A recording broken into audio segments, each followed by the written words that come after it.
Hold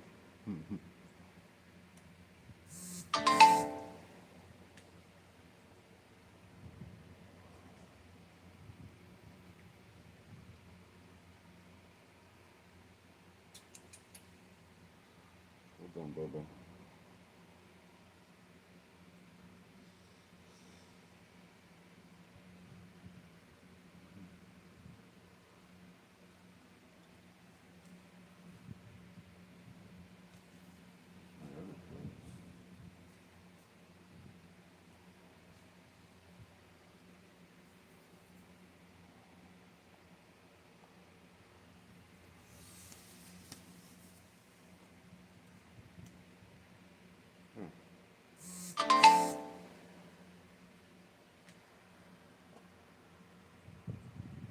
I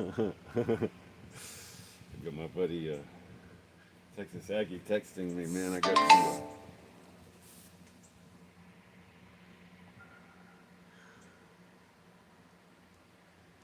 gotta text him and let him know I'm on the live stream.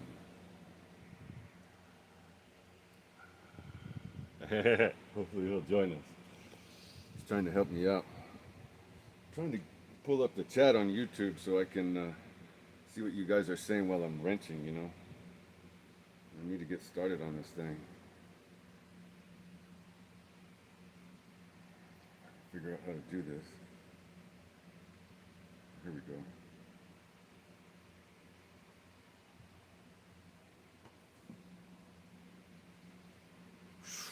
All right.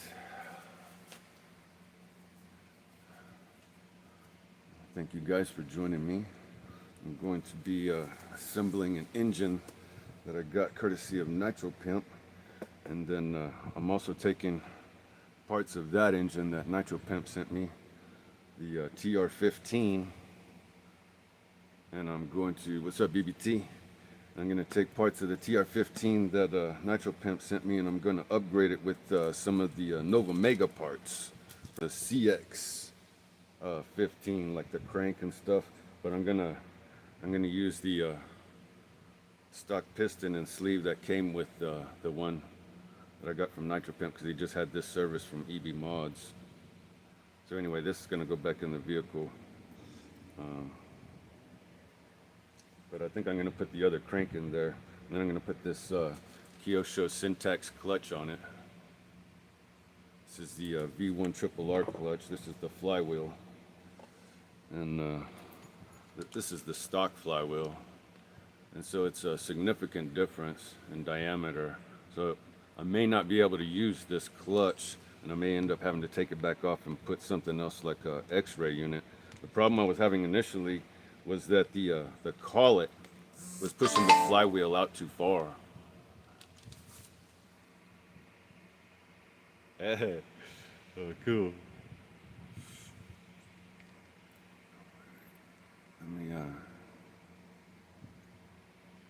Let me talk to old boy.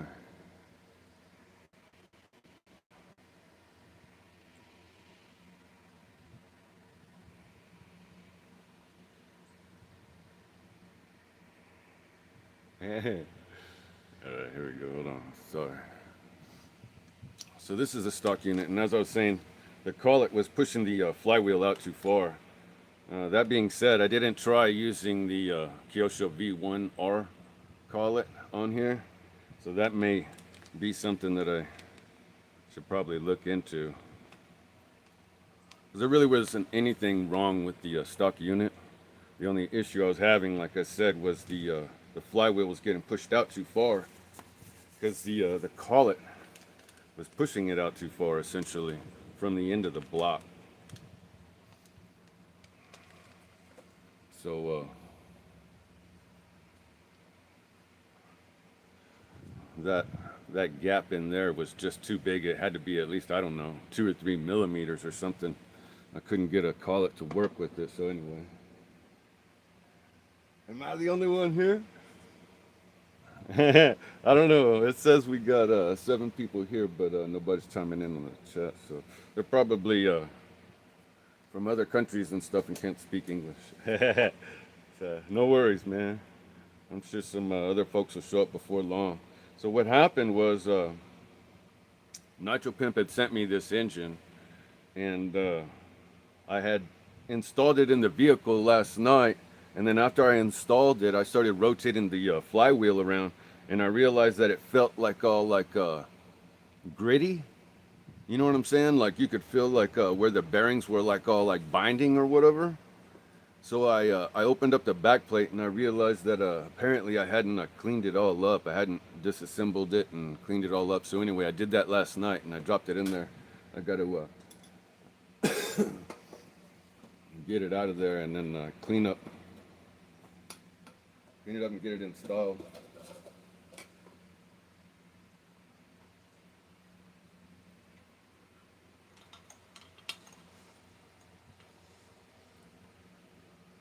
So here's the engines here.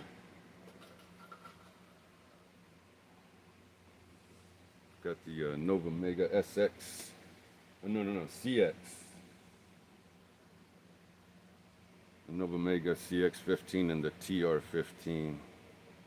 And they're essentially identical. Unless I'm mistaken, I haven't looked at the transfer ports on the inside or whatever to verify, but from what I can see so far initially, they seem to be nearly identical. But anyway,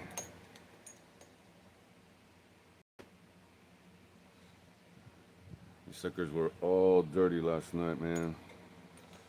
So I just Asmund. Hey, thanks for joining us in the chat. Asmund Sproud. Yeah, thanks for joining us, man. Appreciate you hanging out with us.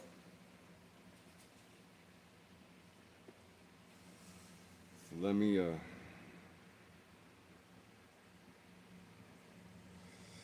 get these blocks out of here. Try and clean this thing up real quick.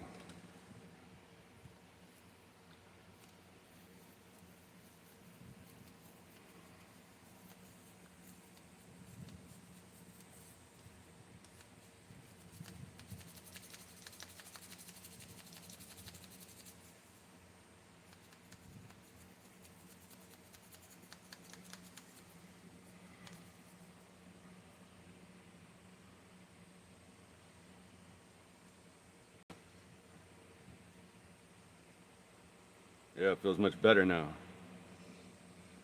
This one's, the front's just a little grindy. Not bad at all. Oh, it's feeling a lot better. And the back's still a little grindy. I can feel how much better. Oh, it's almost completely better. Yeah, the more I spin it, the more free it becomes. Yeah, this one's looking good. This is the TR15. This is the one that was all gritty.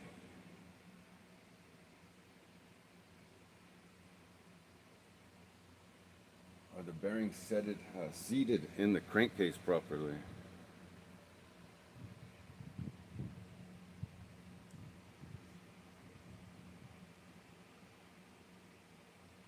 Yeah, they appear to be.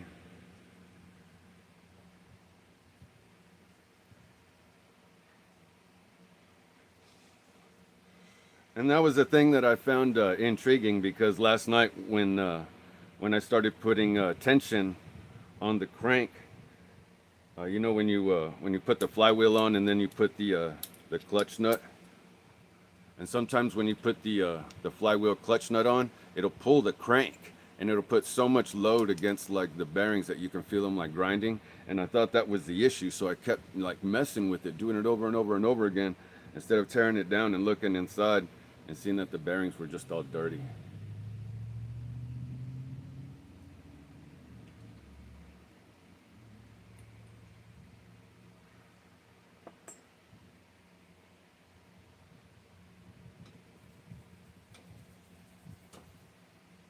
So this is the stock crank.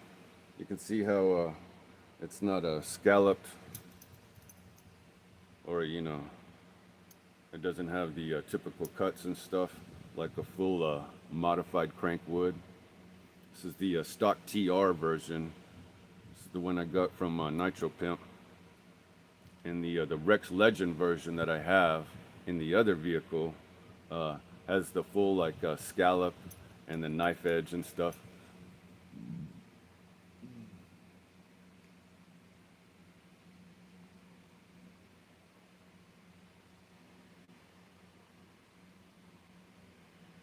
Yeah, that happened to me. Yeah, so this is the stock TR crank, courtesy of Nitro Pimp. Thank you, sir. So when I tore this thing down, I was like, well, wait a minute, I have the, what's it called? The Nova Mega variant, the CX, and it has like a fully modified crank on there. Well, fully modified for its day or whatever. So anyway, I'm gonna put that one in there. So here's the, this is the CX version on the left, and this is the stock TR version. So the Nova Mega is on the left, and you can see how much they opened it up and they put that scallop on it, and then they put the knife edge on the side. Yeah, turbo crank, there you go. And if you look closely, you can actually see how they drilled like multiple angles. So you see how it's a little difficult. But these Nova Mega cranks are drilled really weird. Instead of being drilled like, you know, parallel or whatever, they do one parallel and then they do another one like this. It's hard to convey in the video. I don't know if you can see it or not, but I noticed that on another Nova Mega crank, and I thought it was messed up. I thought they, but then this is the second one they did like that, and I was like, wow, maybe they did it on purpose then. Or maybe I'm just seeing stuff. But in any event, I'm going to be using the turbo crank from the CX Nova Mega.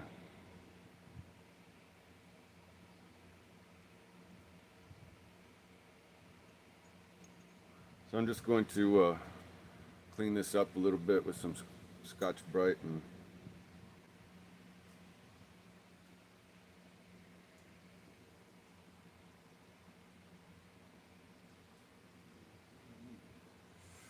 let me get the, oh yeah, here's the other engine block. This is the Nova Mega engine block.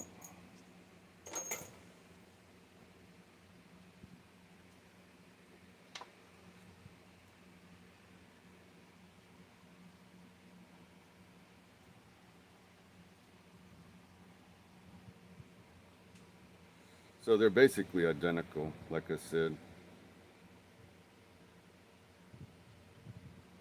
I just want to, you know, make sure all the bearings and everything are all cleaned up.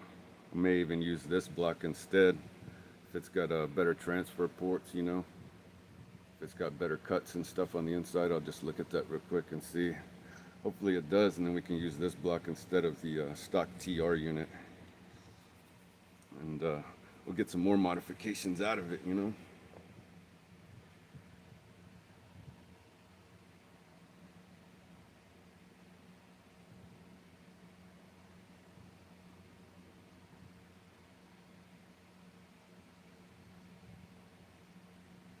No, the blocks look identical.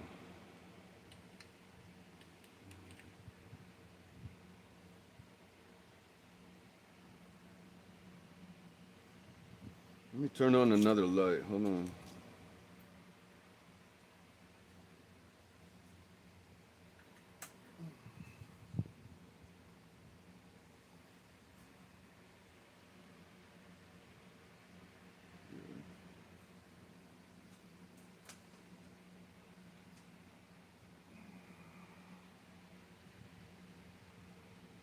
I don't know if that's any better or not.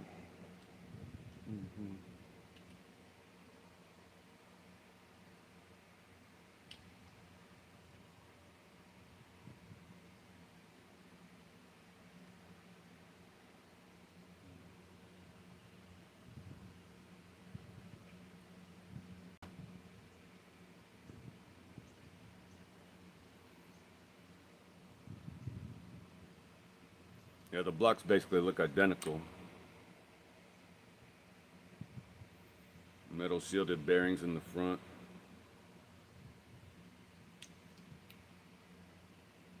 steel in the rear. The ports, transfer ports are same.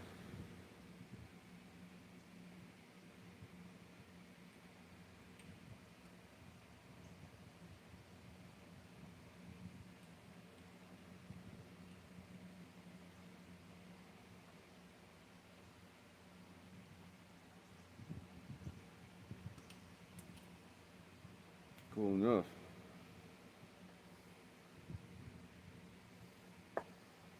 Just scrub this one out real quick.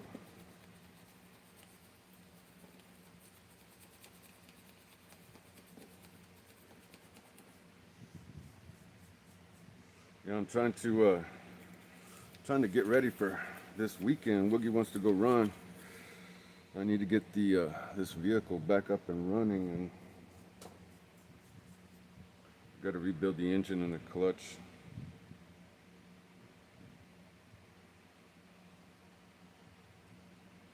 Oh yeah, these bearings feel pretty good.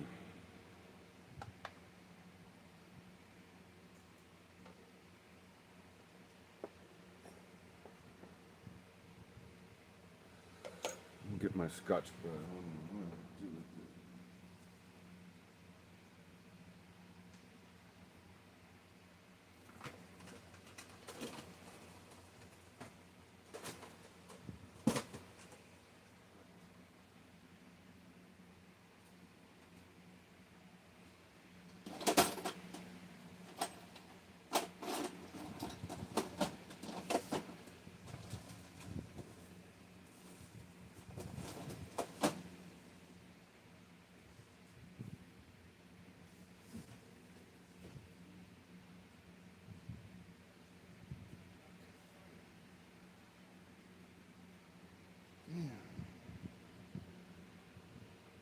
Can't find it.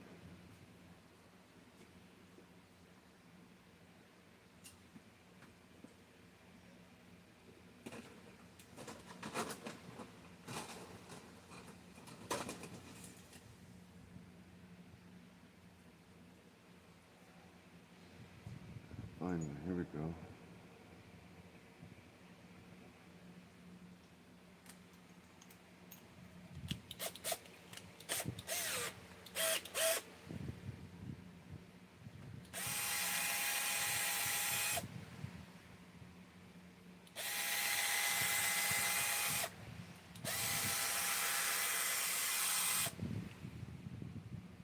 Wow, look at that. That thing cleaned up good.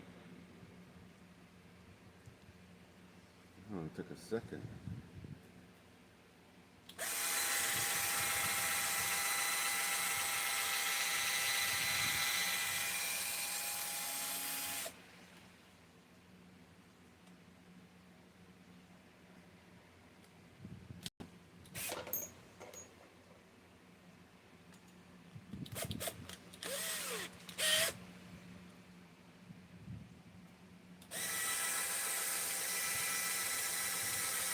Oh.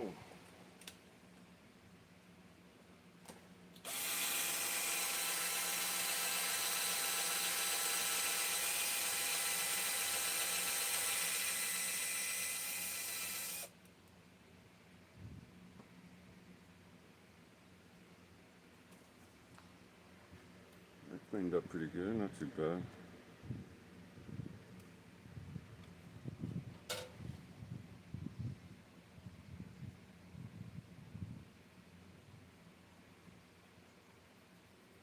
You have to use the correct head or the head won't clear the crankcase.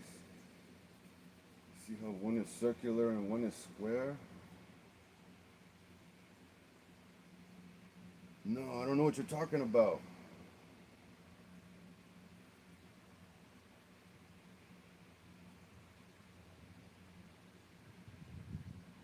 Oh, I don't need that crank in here.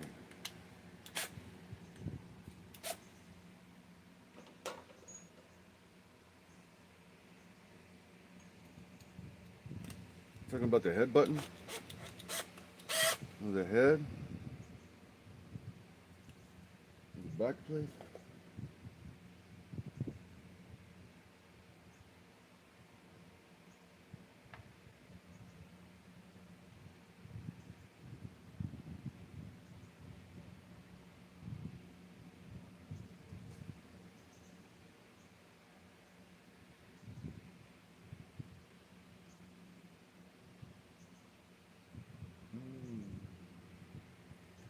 crankcase where the cooling head meets.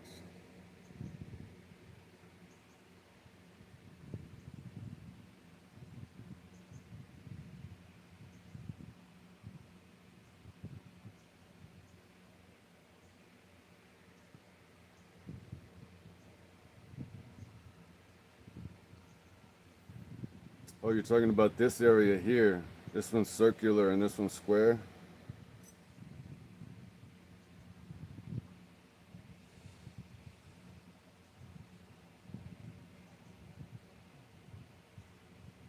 Well, what happens is that the head button takes up that space there and it covers it up.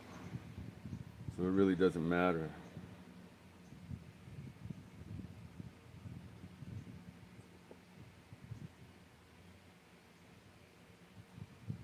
Yeah, watch. So this is the Nova unit. And this is the TR15. And it fits right in without any issue. And the head button will just go right in. I already assembled it last night. Anyway, I'll have to, I'll show you. Works, it's fine. Yeah, it'll work. Yeah, I put it together last night.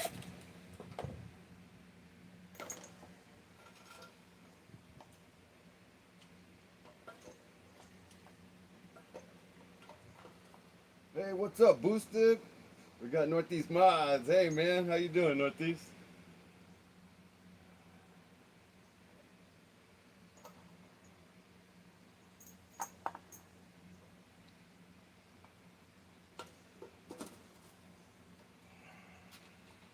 Welcome to the stream, guys.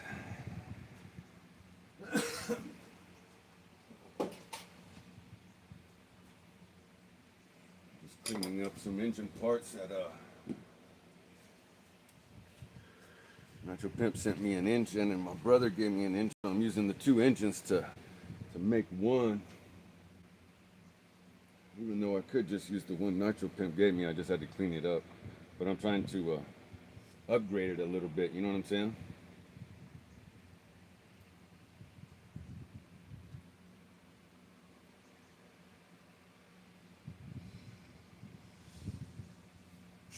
Okay, so where we at? Okay, so I was just about to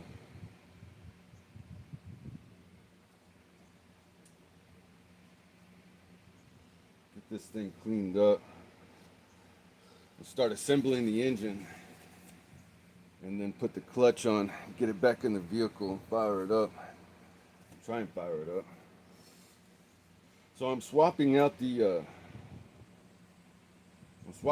cranks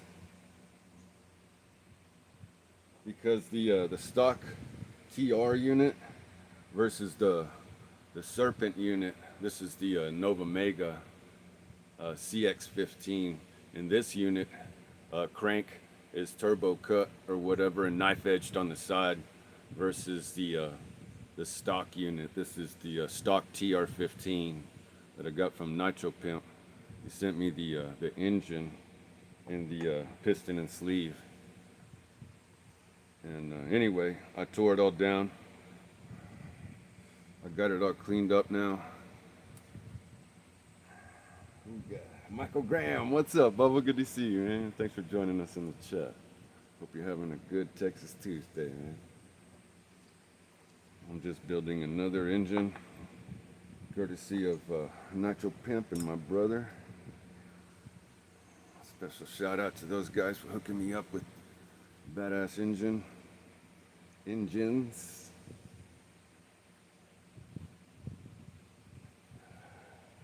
Yeah, Frankenstein shit, yeah. I know, but this thing's gonna be badass when it's done, man. It's gonna have a brand new Cyntax clutch in there. If this Kyosho V1 RRR Cyntax clutch doesn't fit, then I've got another one from the X-Ray. I got a bunch of other clutches I could use for the X-Ray unit. I got 1, 2, 3, 4, 5, 6, at least another half a dozen, you know, different clutches. And I know that this flywheel is much closer because it's like a 37 millimeter basically what came out of there. So if I have difficulty getting it on the start with that smaller clutch flywheel and stuff, then I'll just go ahead and put on the larger 8 scale clutch.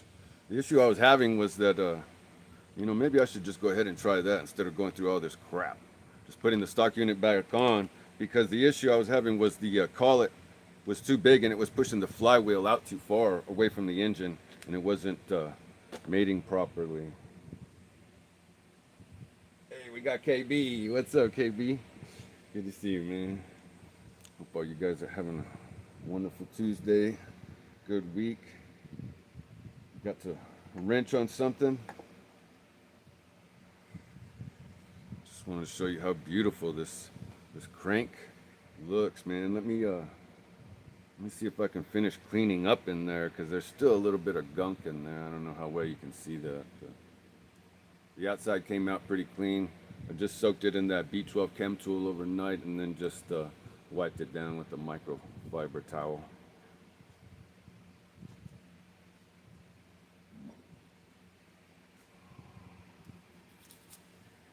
Let's see if I can get that inside. Yeah, the inside's coming out a little bit too, man. That's great. I need a shop towel. Have y'all noticed how cheap they're starting to make those blue shop towels? Before you could use that shop towel and it would never rip and stuff, and now as soon as you get it wet, it rips just like, you know, your regular kitchen paper towels.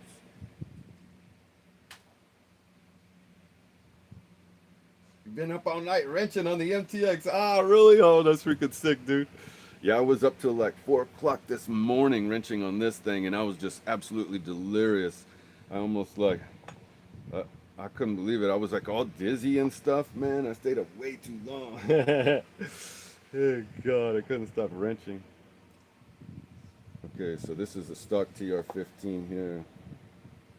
Let me feel the bearings, see if they feel all right. There's a little bit of crunch in there, not much.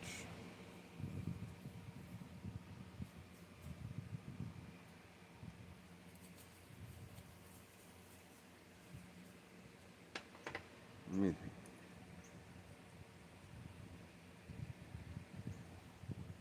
me put the crank in and see how it feels.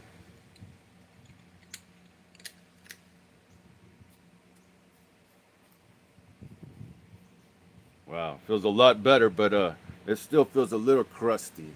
You can see how there's resistance when I'm trying to spin it, and it's all like glitchy. Need more coffee. Yeah, I feel like shit. Oh no, man, when you stay up too long, dude, you feel horrible. I feel like you've been on drugs and all night and shit. Oh, all night bender, man. Not that I've ever done that, but I can imagine.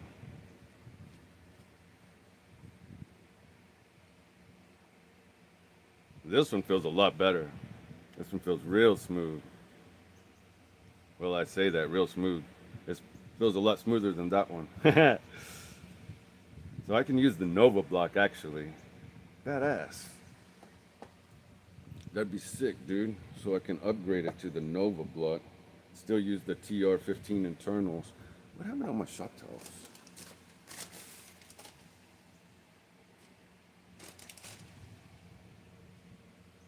Appreciate you guys joining me here. You guys chime in on the chat and let me know what you guys have been working on. If you've been running anything, working on anything, got any projects coming up.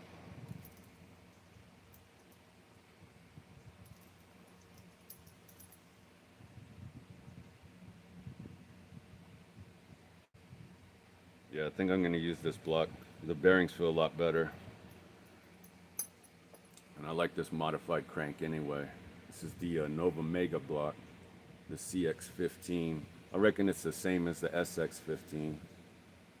In any event, I'm going to use this one, and then I'm going to use the piston and sleeve and the head button that I got from Nitro Pimp. Shout out to Nitro Pimp. Let's put this thing in there, shall we? And begin the installation. The last time I did this, I installed the piston backwards, man. Golly. Thankfully, Ever saw the little thing. Who was it? Somebody noticed it. I think it was Maxwell.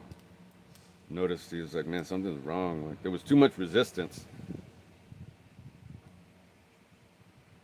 So when I took off the back plate, Ever saw that the little hole was right there. He's like, dude, that con rod's backwards. I was like, what?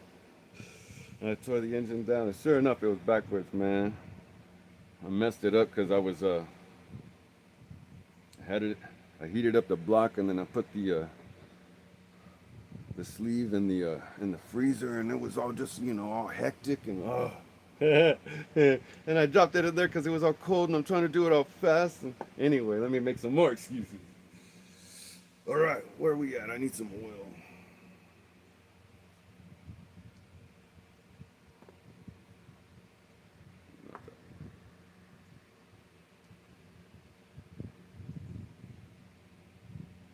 The block has engravings on the side. Look, what do you say? Likely came from Paris Racing. Oh, is that right? Oh yeah, right there. The serial number on there. Oh, maybe the crank's been modified and stuff then. No wonder. Well, anyway, it should be a badass. Should be a badass engine, dude. The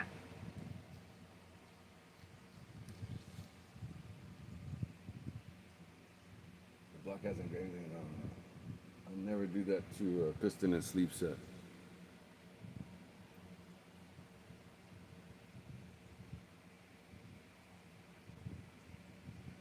Yeah, they're basically interchangeable.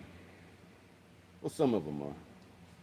You just have to measure it and verify all the blocks are all the same and everything.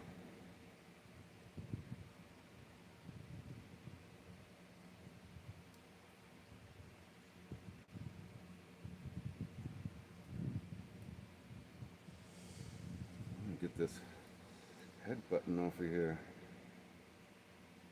so I can put the sleeve in.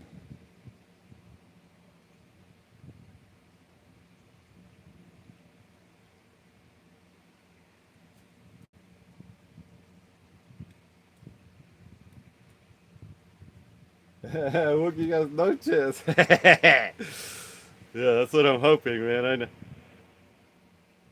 I need a distinct advantage. I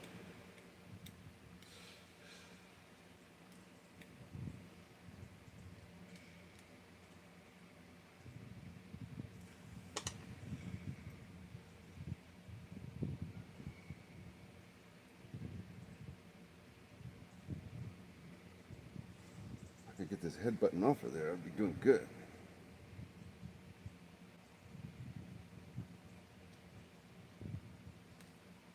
Nice. I think it was installed backwards anyway.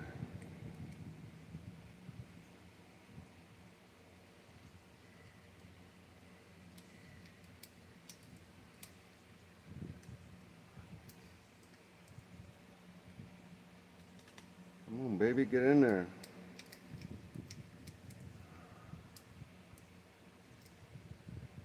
Yeah, Ron Paris, man. Yeah, as a matter of fact, oh, I was gonna say I actually have another engine, but I don't. It's actually a different. It's a different guy. What was his name? Jim Hottinger. Come on, man! I can't get this stupid thing in there. What the hell?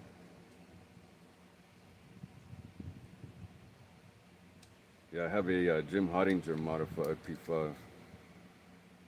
There it goes. Come on, man. There we go. Yeah, Woogie hooked me up with that Jim Hottinger modified P5. And that thing is badass. There we go. It's in there, son.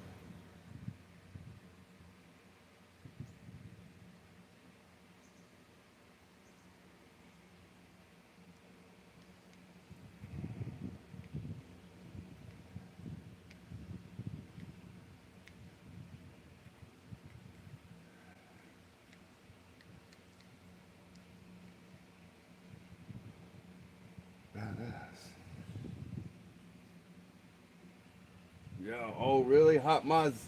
He was learning from Ron Paris. Oh, no shit. Oh, that's sick, dude. All right, guys, here we go. We got that sucker in there. This thing has been, the piston in the sleeve were just sent to EB Mods. Nitro Pimp sent it over there and had it modified, or reconstricted, or pinched, as they call it, or resized the sleeve, whatever. And so this thing is ready to go. It's got a like new pinch on it. So anyway, let me start assembling this bad boy.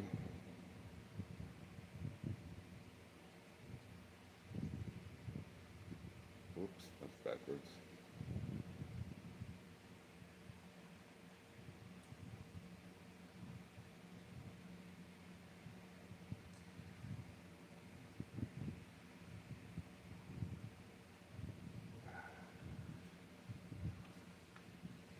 I guess I'll run the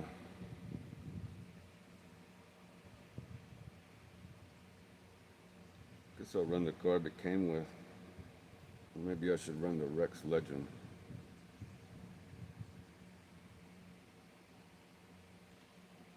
This doesn't matter. Let me see. This one's dirty. It's got a little Venturi in this one. This one has got a built-in Venturi. Both the carbs look very similar.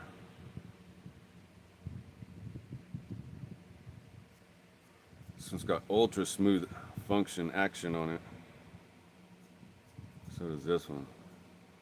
They both have short, low speed needles. Diameter appears to be the same.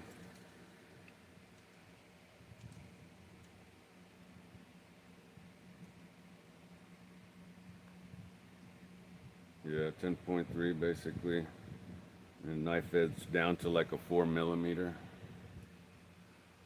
Hey, what's up, all aspects? Of a Novarossi RX21R with the 12 VT engraved on the block. The name Thomas. Wondering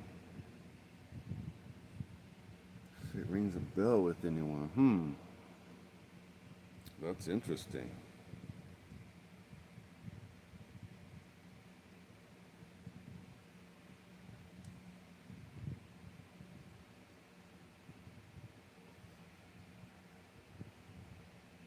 Well, for now, I think I'm going to go with the Rex Legend carburetor instead of the typical Novarossi. And if it doesn't work, then we'll swap it out. Very nice carburetor, all aluminum body and everything, 3-needle carb.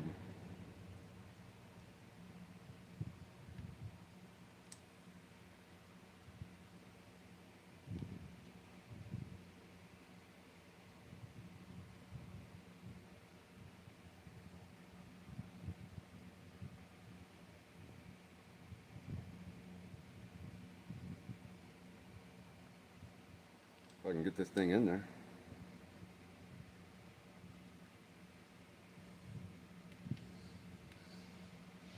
Good choice. Thank you, thank you, thank you. Yeah, these things are difficult, man.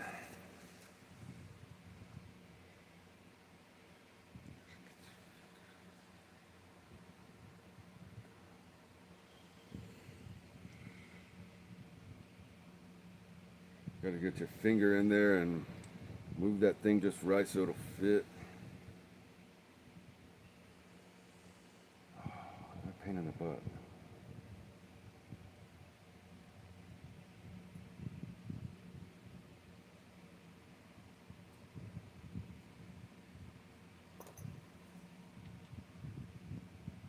See, it goes in there just fine without that little... You've got to get that thing lined up just right.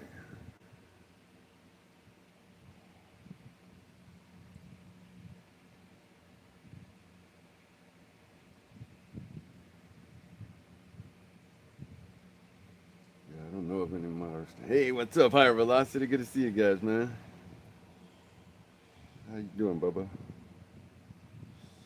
Just trying to get this engine together and get something ready for this weekend so I can go out there and open a can of whoop ass on Woogie. In there. Yeah! I got it, baby. Yeah, we're going with the Rex Legend carburetor, son. With the Nova Mega CX15 block and crank.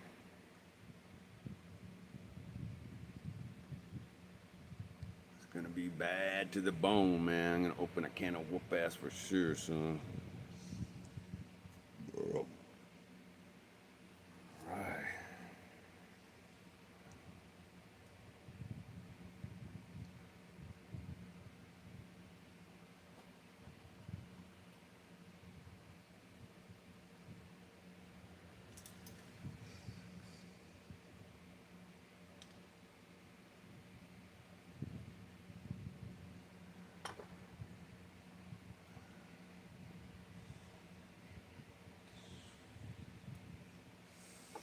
From memory, I think it needs to be down a little bit, just angled like that, just a little bit. I can't remember.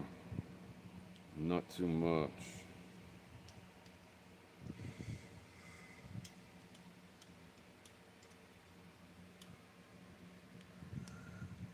The way I like to tighten down these, what do they call them, pinch bolt things, is like I'll turn it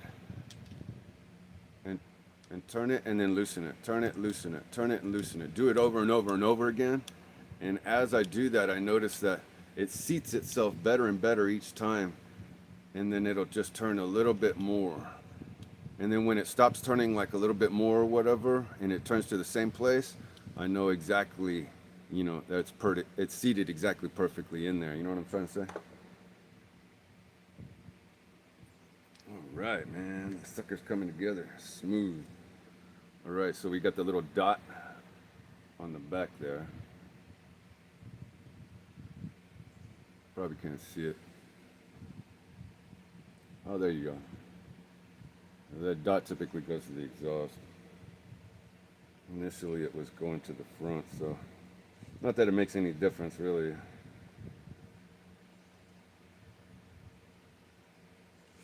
See? And there we go.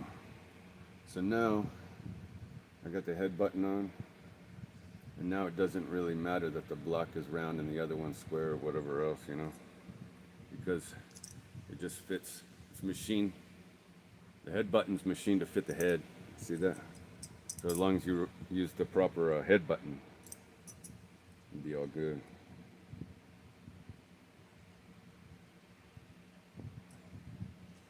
All right, you guys keep a close eye on me. Make sure I don't make any mistakes. I appreciate you helping me the last time.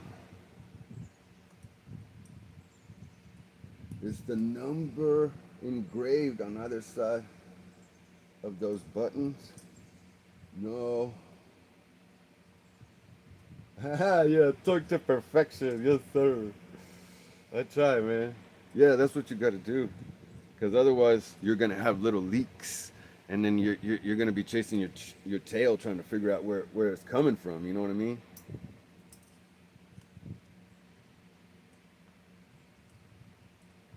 Is there a number engraved on either side of those buttons? No. I don't think so. Ron used to number his pistons the sleeves. Oh, is that right? Oh, when he was experimenting. Oh, how cool is that?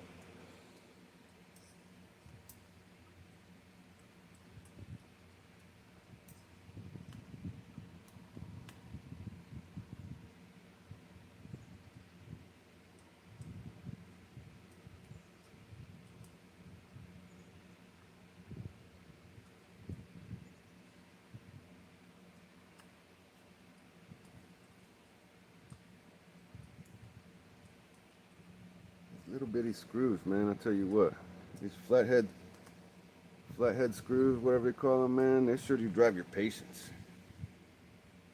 Because the little screwdriver keeps falling out. You know what I'm saying? And then you see those guys who build like at the Novarossi factory, and they're all pros with the little flathead screwdriver, and they're all fast.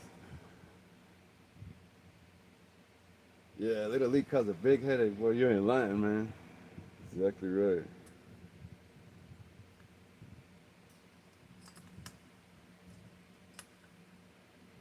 Oh, and you know what else I learned, man? Let me show you this real quick. Hold on, as soon as I get this torque down.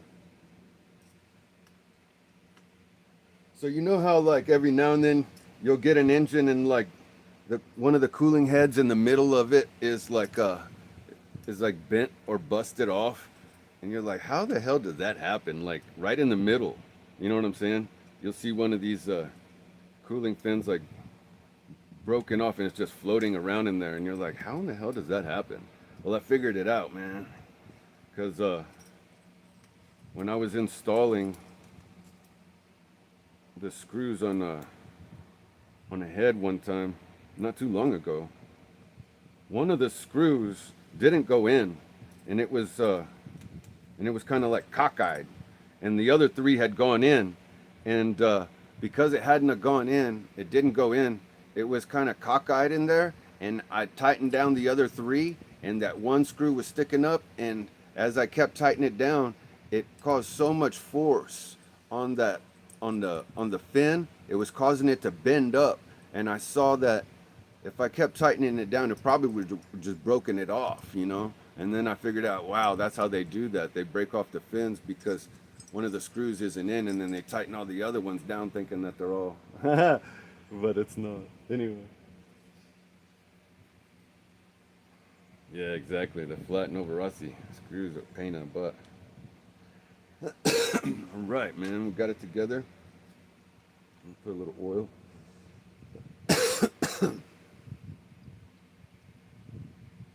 A lot of oil. Did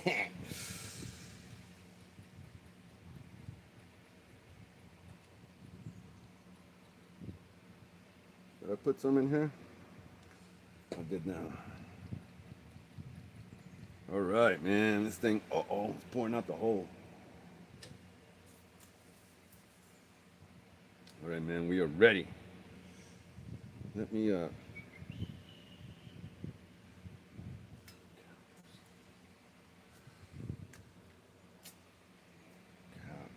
I was gonna say I need a little cap.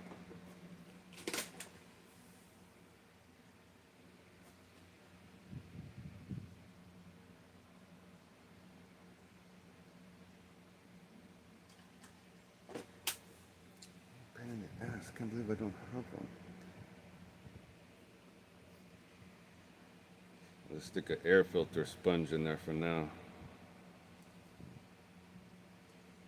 so I'm not bleeding everywhere.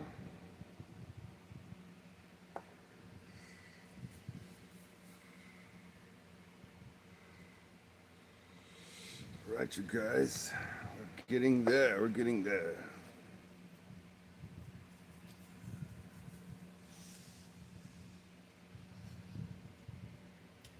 Fire in the hole. Amen, brother. Yeah, let's get this sucker fired up, man. Okay, and then this one actually has like a, a modified back plate on it as well, as opposed to the stock unit. So I thought that's pretty cool. I'll use this one with the chamfered back plate, so it just helped to increase the efficiency of the turbo crank, And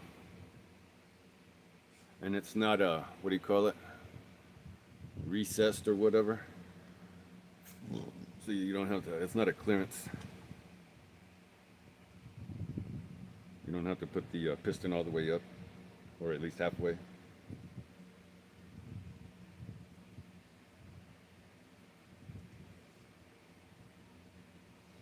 Yeah, man. Massive shout out to Nitro Pimp for hooking me up with this engine. I used I used parts from the engine my brother gave me, like the block and the head and everything. And the crank. So essentially, all I really used was the piston and sleeve and rod from Nitro Pimp, which is exactly what I needed to get the engine back on the road again, Nova Mega. So this is the engine that would have come in the Serpent Impact, I believe, or Impulse or something. I can't remember. Ugh. Damn little screws. Yeah, fire in the hole, baby. Fire in the hole.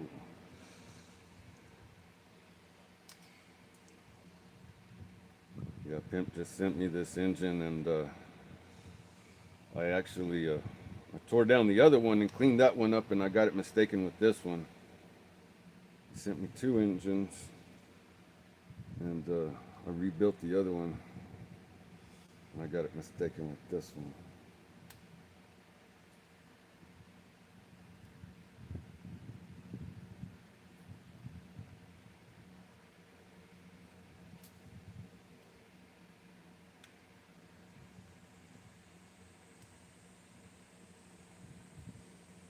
I need to get some better flathead drivers, man. I went to Harbor Freight and bought the cheap ones, you know, because I'm a cheap bastard. And they bent so fast, and then they didn't fit, so then I had to like modify them and stuff, you know, to try and get them to fit 4.5 millimeters or whatever, you know. So then I had to like sand it all down and all kinds of crap just to try and get my driver in there.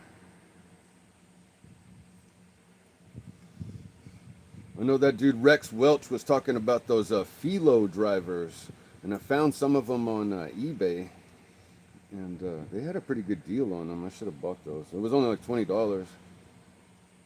But again, I'm a cheap bastard. All right, these are getting tight, man. We are ready. Badass. We are all together, son.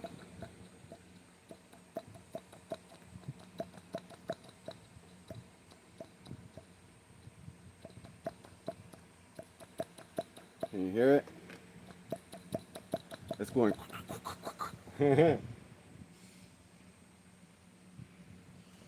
I hear you, Texas. Yeah, Pimp's a good guy. Yeah, he is, man. Yeah, a massive shout out to Pimp for hooking me up with the engine, and my brother. Yeah, my brother gave me the Nova Mega CX-15, the Rex Legend, and Pimp gave me the TR-15, or the Rex Legend TR-15. Badass, dude. So anyway, I took parts from both of them and combined all the best parts to make my own. For you, those of you that didn't see, perhaps, this was the piston and rod that I blew up on the other engine. And that's the factory sleeve that came with it. Yeah, big block 15s, yeah. Yeah, you need the right flat one. I know, man. Exactly. Okay, so let's get this clutch and flywheel on, shall we? And I can just partially assemble this thing just to get it out of the way for now.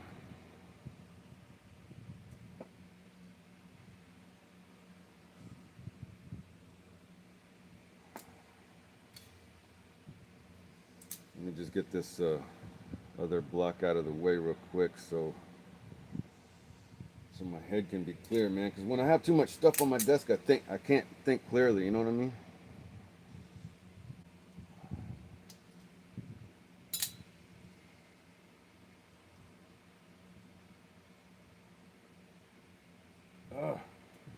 Little bitty screws, man.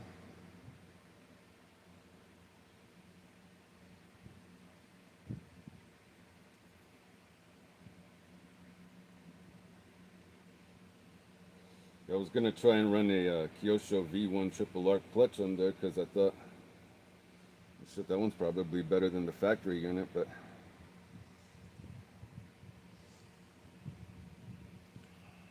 there's a significant difference in weight and size.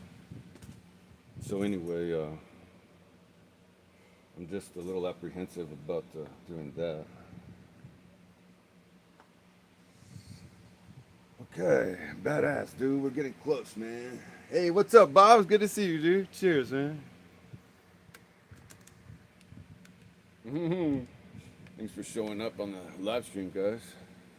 Get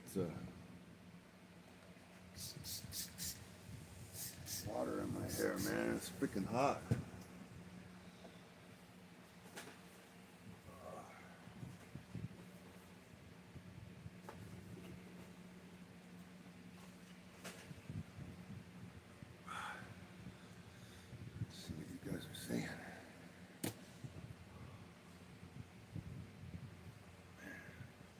Welcome to the live stream, gentlemen. Thank you for joining me. Thank you for the help. Thank you for the support.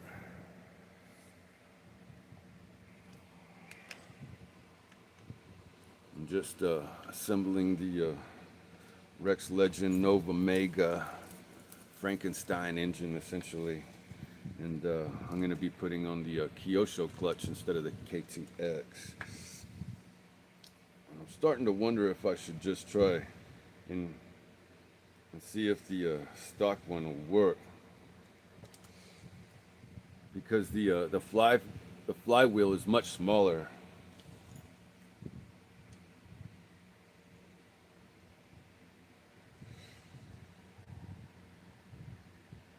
So I was thinking I was going to have a hard time getting my wheel up in there, you know what I mean? But what this thing does is it allows me to get that flywheel all the way back, you know what I mean? That space looks pretty big right now, but when you put the, what's it called on there? A clutch nut, flywheel, it really closes it up to just about nothing.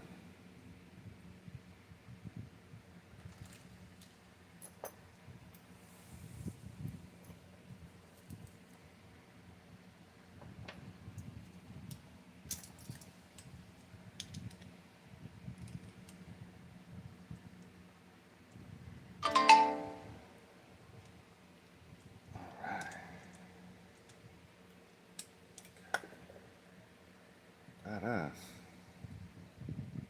Oh yeah, all better now, man. Badass, dude.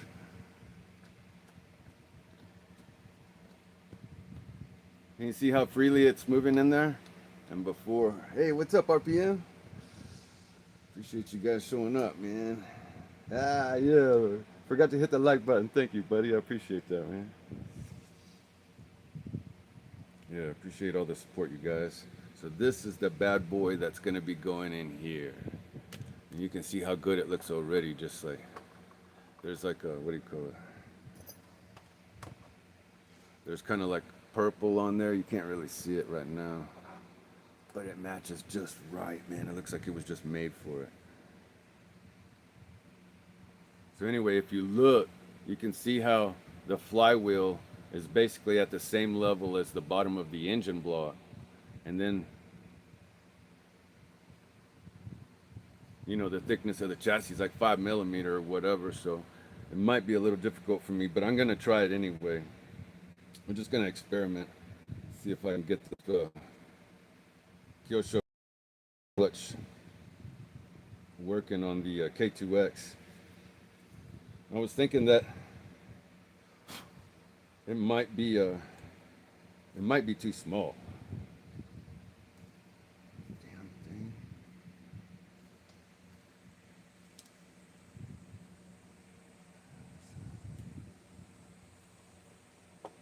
Flywheel.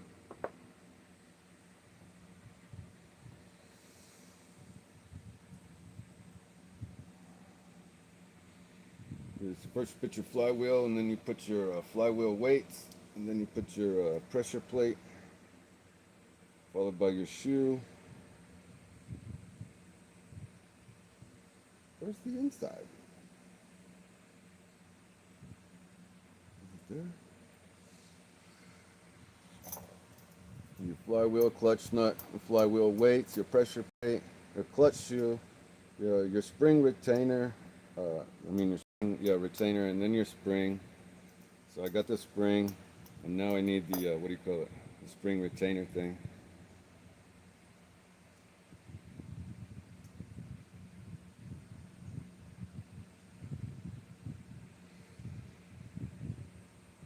And according to the manual, they say this protrusion should be 0.3 of a millimeter, which is extremely difficult to see. But anyway, I don't have that special tool, so I just use these dikes, and I put them in that little groove there.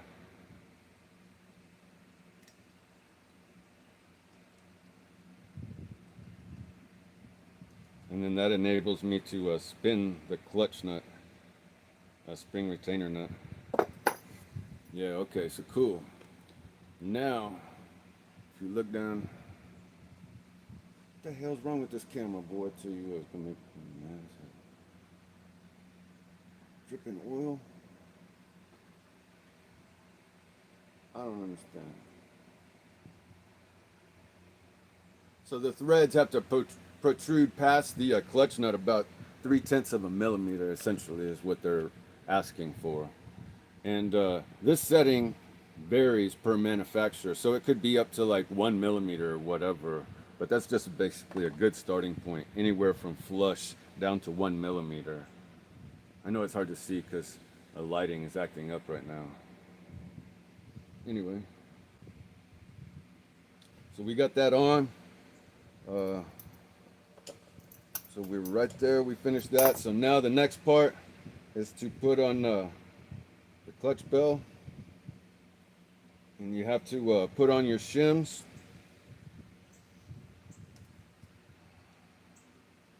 And in my case, I have already measured it previously. So hopefully nothing changed. So if I put this on there, or not.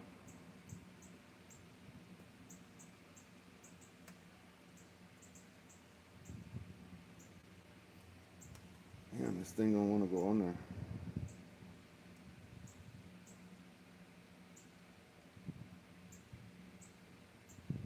Strange. Let me try and deburr this or something real quick. Something seems to be hanging up on the end of the snout.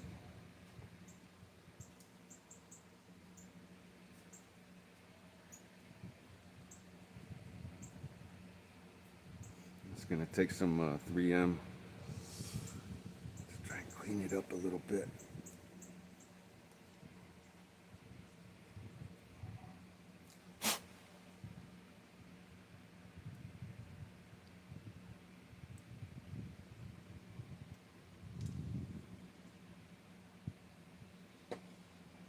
Oil on it, maybe that'll help. Damn, this shit is tight. I don't want to go on there. It's ridiculous.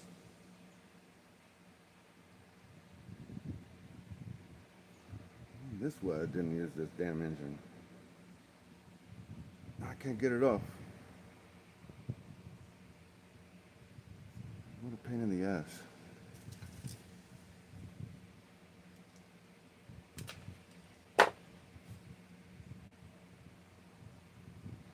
The other bearing.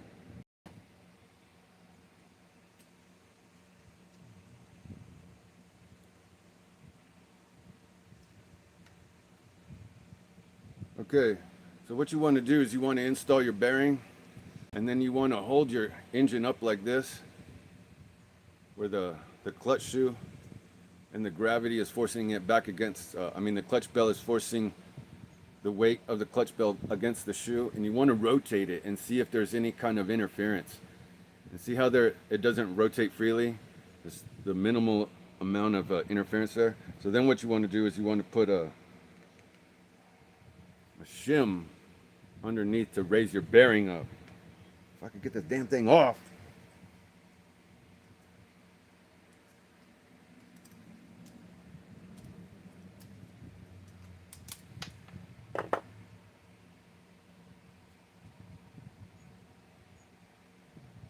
It's gonna piss me off, man.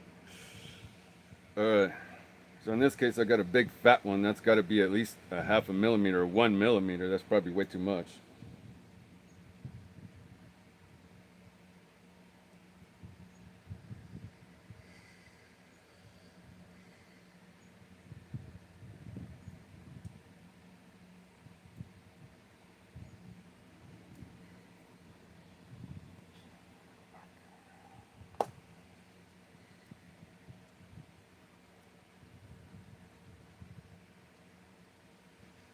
Come on, bitch. There we go.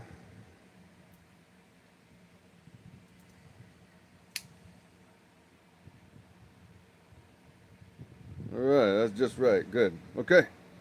So that's all you want. Just make sure it rotates freely. I thought it was enough. Might not be.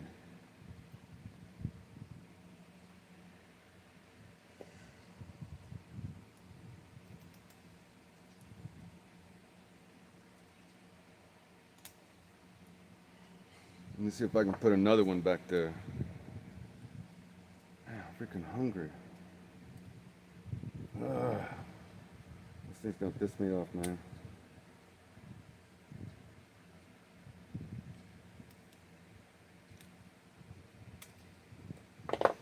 All right, let's go back to the two shims that I had initially.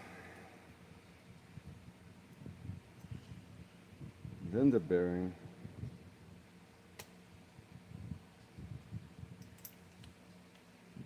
There we go. Son of a gun. Jester, what's up, man? Good to see you. Nice sticky night. What's up? Yeah, that ain't no lie, boy. I tell you what. I'm sweating bullets in here. All right. There we go. Now I got my two metal shielded bearings in there. You can see it's rotating freely. No interference issues. Clutch bell.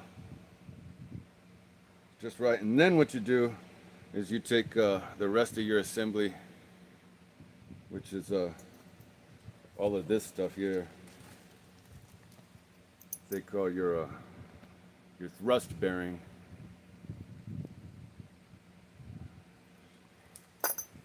With your washers.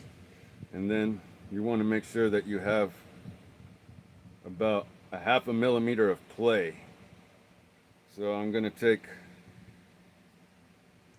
one washer out, or what do they call it? Shim. So I want to make sure I have enough in-bell play.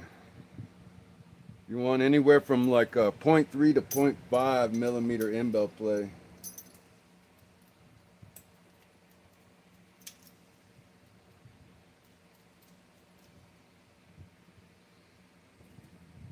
Okay, so now I got that done.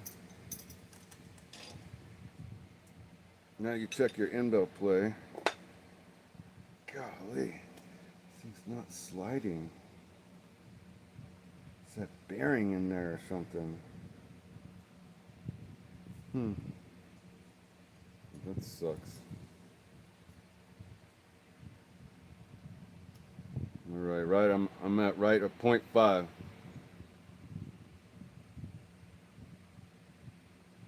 So that's a 1/2 millimeter clutch in-bell play. Yeah, 65% humidity. Yeah, it's finally cooling down. It's only 95. I know, shit. There it is, man. That's the whole assembly.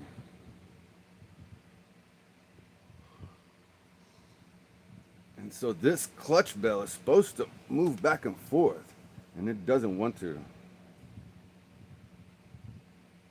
It needs to have, and I think it's because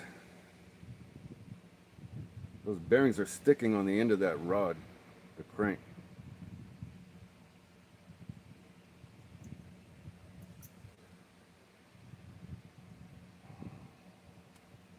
Damn thing. Anyway, I'm just gonna run it like that, see what happens. It is what it is. I'm gonna make it happen, Captain.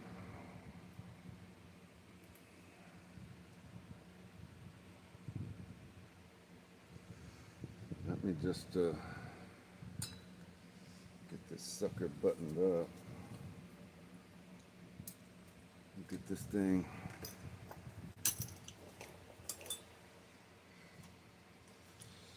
on the road, man.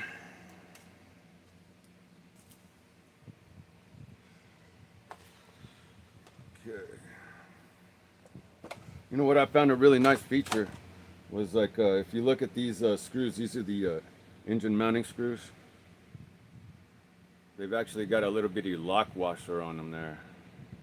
It's a really nice feature, man. I've never had little screws like that with lock washers on it. I was thinking, man, I really need that for all my cars.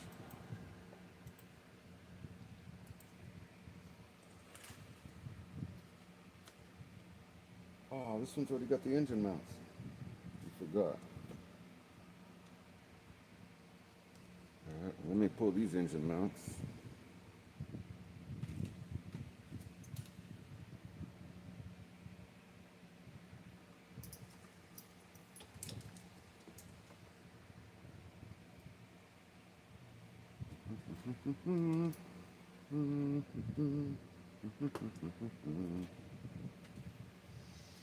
Right. Get rid of this. Paper's bothering me.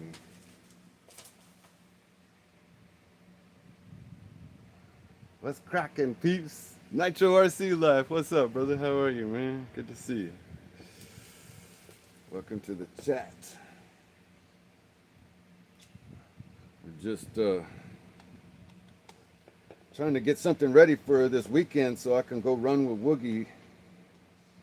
I killed the engine on my other vehicle, and then when I tore this one down, I found that this one didn't have any compression either, so I was just like, well, screw it, I'll just put that engine that Nitro Pimp sent me.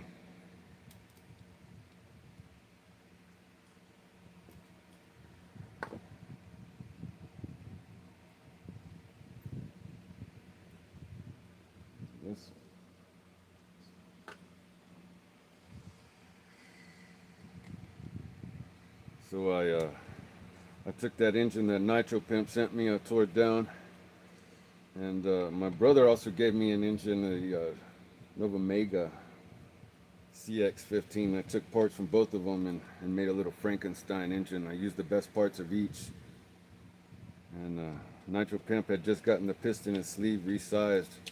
Whoops. Oh, I lost the washer.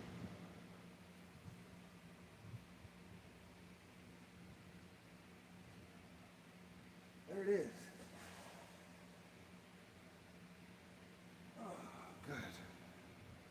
All right.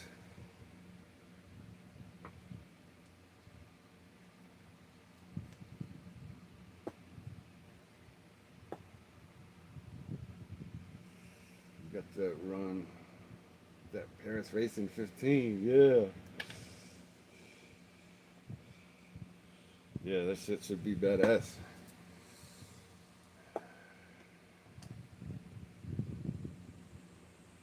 Yeah, Woogie got no chance. Yeah, especially since I'm putting this badass Cyntax clutch in there too, and it's got a red shoe instead of the black one. That one hooks up even better than the black one. This thing will be able to launch like a violent nightmare, man. It's gonna be sick.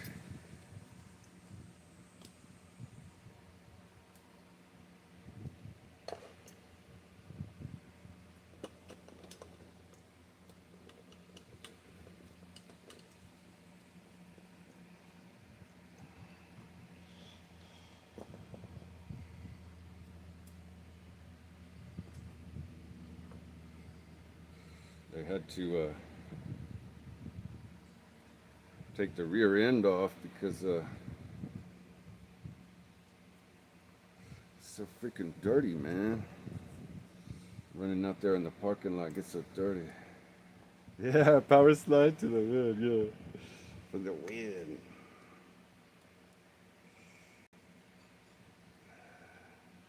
Yeah, it should be pretty exciting, man. I got some new tires ready to go on here. New engine. The other one, I had to rebuild that one too. And it's got new internal,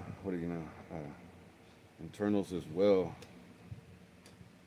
I put an 8-port in there.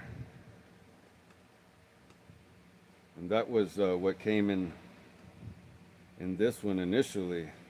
So there may have been yeah, it could have been from Ron Paris Racing, because the other one is an 8-port and this one's only a 3-port and it's not modified. The other sleeve's been modified. The one in the orange car that I did last night or yesterday.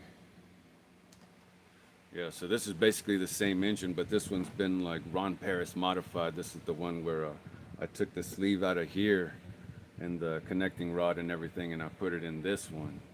And so this one's got an 8-port now.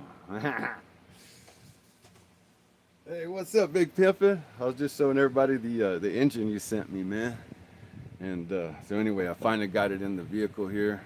I took I took parts of that engine that you had sent me, and I took the block and the head and the crank from a Nova Mega CX-15. This is the engine that my brother gave me, and I took the internals from the one that you gave me, and I combined them, and I put them all in here. And so now this is basically a new engine, and I put a new Cyntax clutch on there. This is from the Kyosho V1 Triple R.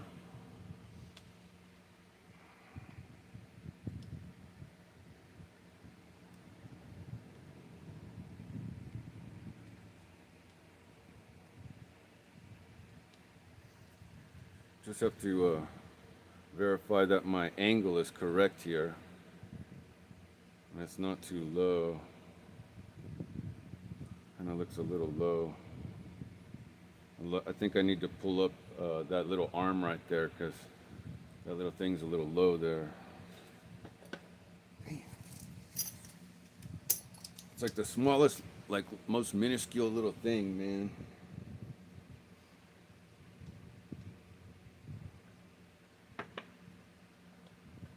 Let me pull that out real quick. And I'll turn this arm up just a little bit.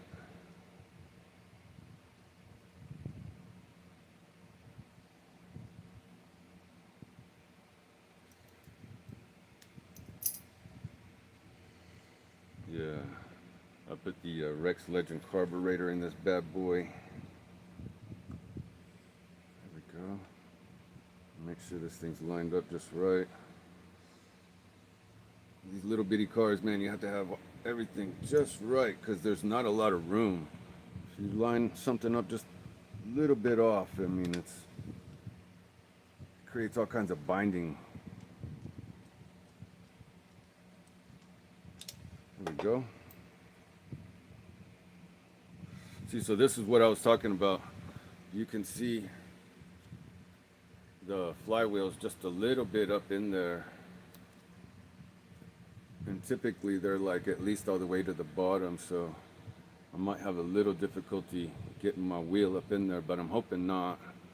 I'm hoping to whoop Woogie's ass with the Nitro Pimp engine. Well, there's a conglomeration of Nitro Pimp and my brother hooking me up with this bad boy. Anyway, let's get the back of this sucker on there. We'll get the mesh ironed out.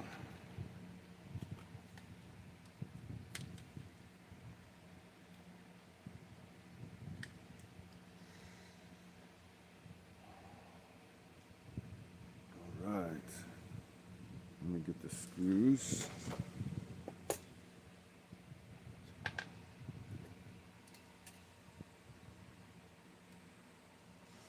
Sorry if I can't keep up with the chat, guys. I'm over here wrenching like a fiend, man. Get this thing together. I'm gonna open up a can of whoop ass on Woogie Nitro.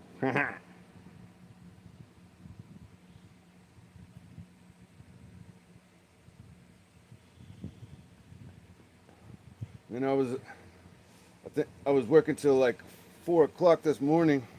And by the time I took a shower and got in bed, it was already like 5 or whatever. Man, I just couldn't stop wrenching. I wanted this thing together so bad.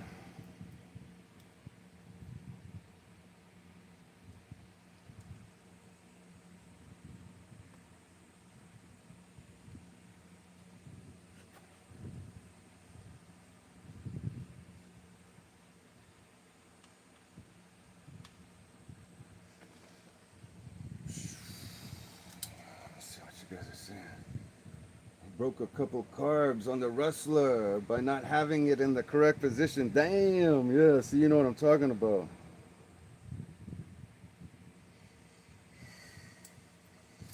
Gotta be real careful, man. That shit don't want to go in. What the hell? Oh, that's a wrong screw. Dumbass. Oh, damn, I put the wrong screw in?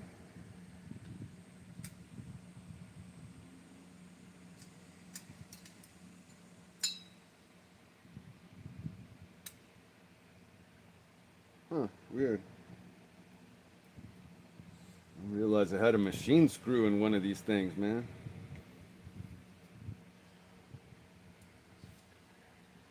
I wonder where that damn machine screw goes.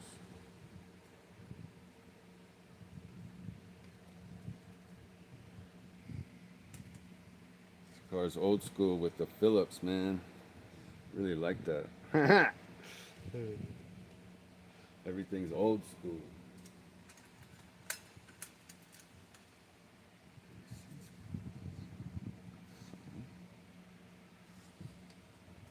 I don't know if this is going to work, but I sure do hope it does, man, because I don't want to have to tear it down again. Look at that. Perfect, man.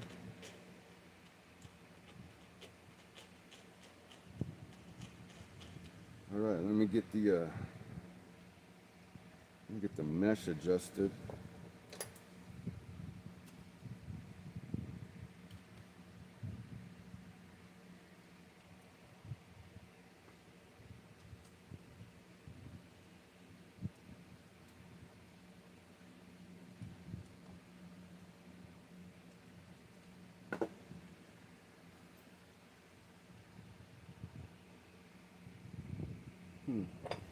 It's a little too tight. We're gonna double it up. Hold on.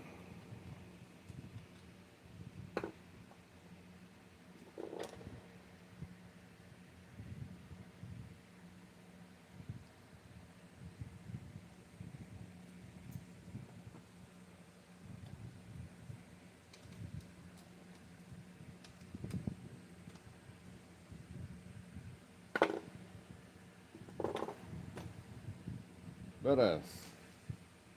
Perfect. Perfect example why you did use top Allen head screws. Yeah. I broke a couple of cars. My Impact 2 has a 5-port KB SX15. I can't believe old vintage boy over here. I know.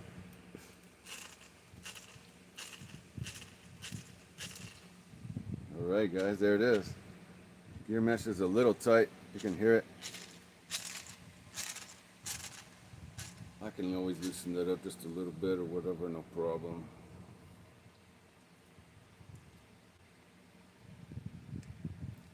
Connect the, what's it called? Put the back on. Man, this thing's gonna be badass.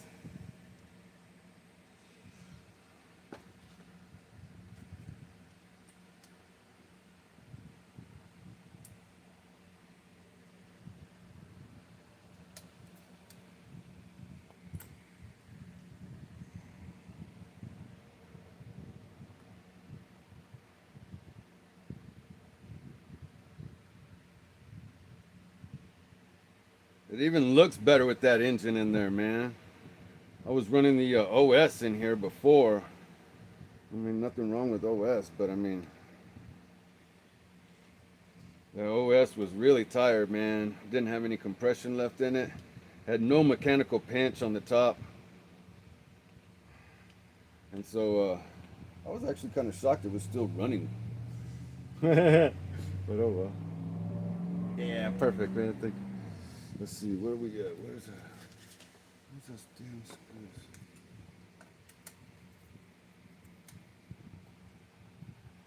So this plate was actually supposed to go down first, but I didn't want to put it on. Damn. Because that's my, what's it called?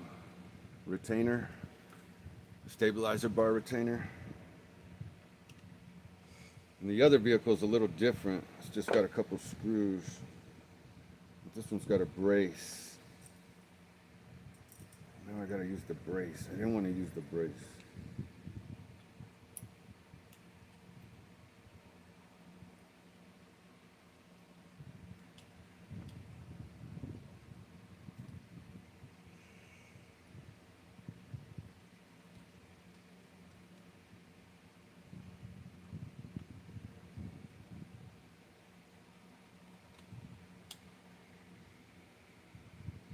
Huh.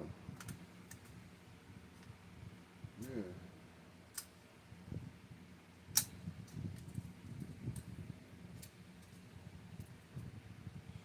got this weird ass machine screw here, and I'm like, where the hell does this shit go?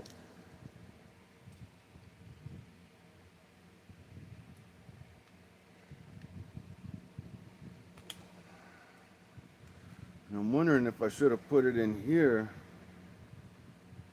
because that's going into aluminum, but these screws look like the rest of the plastic screws. Oh no, they don't. That one's threaded. This one's not. Ah, I put the wrong screw in here. You fucking idiot. Damn.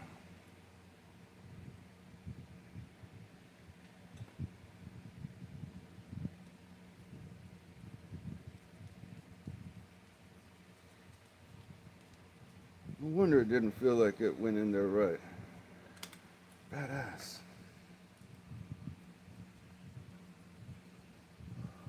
So the top here has got machine screws.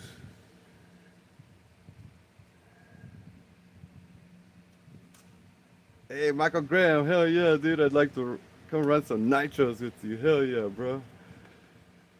I know, man. I wish you could, dude. We don't live far from you. I mean, it's only about 45 minutes, I reckon, from your house. You're over there in Bastrop, right? Yeah, we're not too far. I'm in Canyon Lake. Yeah, you know where the Hill Country Resort is? You can look that up. That's where we go race on Sunday. I wish you could come out, man. That'd be awesome.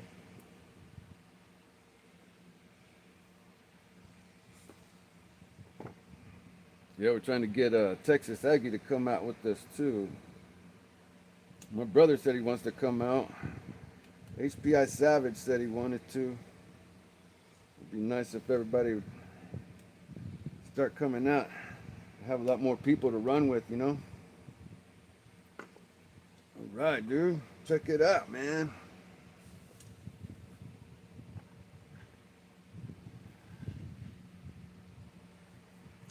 Sucker is back together. Let me just get the belt on. What did I do with it?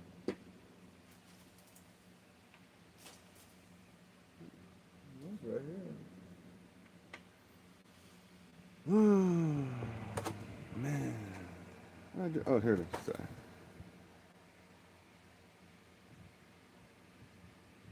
Yeah, I'll definitely check it out. Yeah.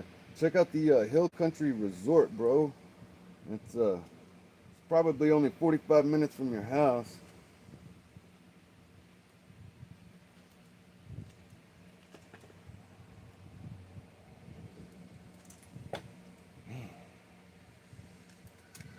There we go.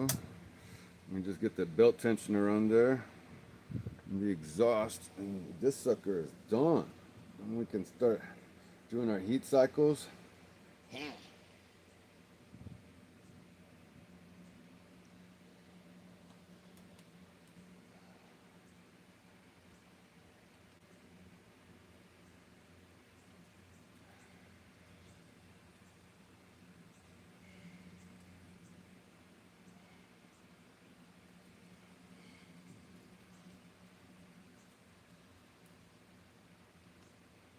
Kind of reminds me when I was a little kid. My mom bought me like my first RC car, and man, I stayed up. It was a RC10, you know. I think I stayed up a couple days, man. I couldn't even eat or anything. I was staying up wrenching on that thing. I got an X-Acto knife and I was sanding everything, making everything all perfect, so it was all smooth, you know, all the action on the wheels. Suspension, you know. Man.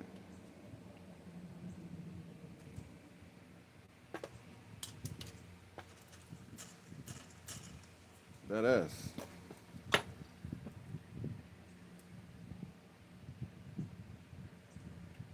thing actually needs probably needs some new brake shoes. Where's that damn hole? I installed it wrong.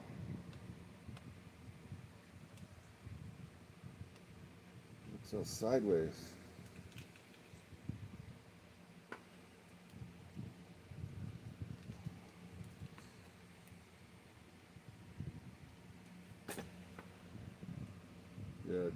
I need a couple new tires for my car first. Yeah, I got you. I know it, man. You always want to make sure your tires are good, because that's like the most important part, so to speak, to make sure you got traction. You could have like the shittiest car,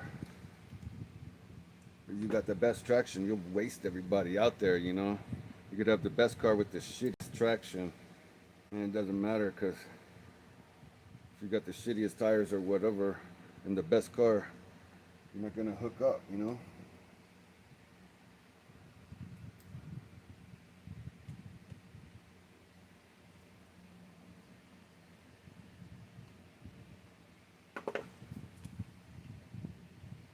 Got ass. There it is.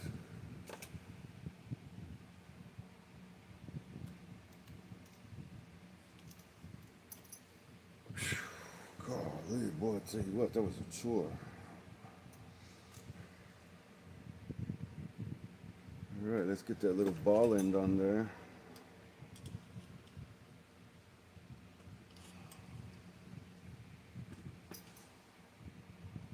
I need to run my fuel line. Turn that thing around. What is that, a 7mm?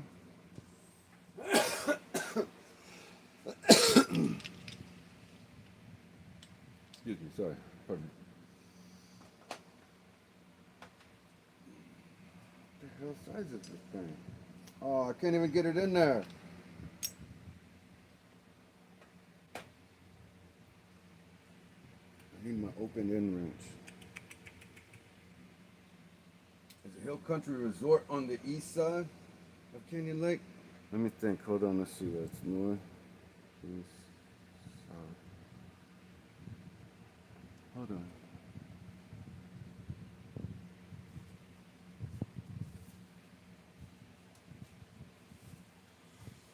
The hell? Hold on. Let me think. Where is north? North, and that's west. Let's see. So that's north, east, south. Yeah, it's on the east side. Ha! I'm gonna fucking turn around. I need a beer, dude. That's what's wrong, man. Something's wrong. Something wrong. I had these friends that were Chinese, and their kid came out like, mentally challenged, and they called him Sam Ting, and his last name was Wong. So when they called him in school, they said something Wong. What's up, Law? That's good to see you, bro. Yeah, I need to get some water or something. I'm so thirsty. Oh, look at the sun. Yeah. Dude, we're knocking this shit out, man. I appreciate all you guys hanging out with me, man. I gotta go get a beer or something. Let me cover that. I gotta go get a beer or something, man. I'm getting close, dude. Did you see the car?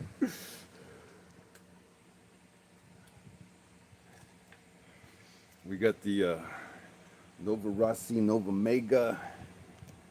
Serpent Nova Mega crossed with the Rex Legend TR15 in the K2X.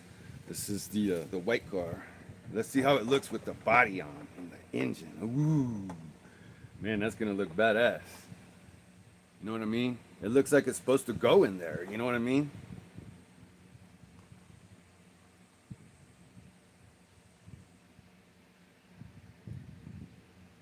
Awesome thing.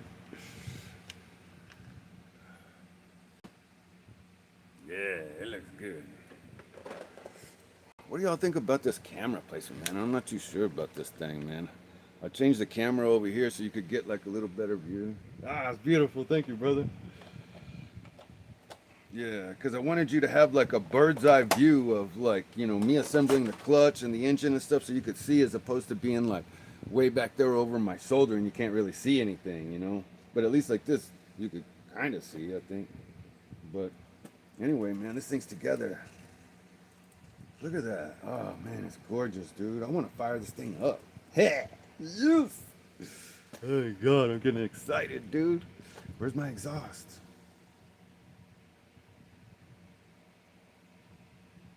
Yeah, it seems good. Yeah, it does. Thank you, bro. Appreciate that, Michael Graham. Where's my damn... What did I do with the damn exhaust?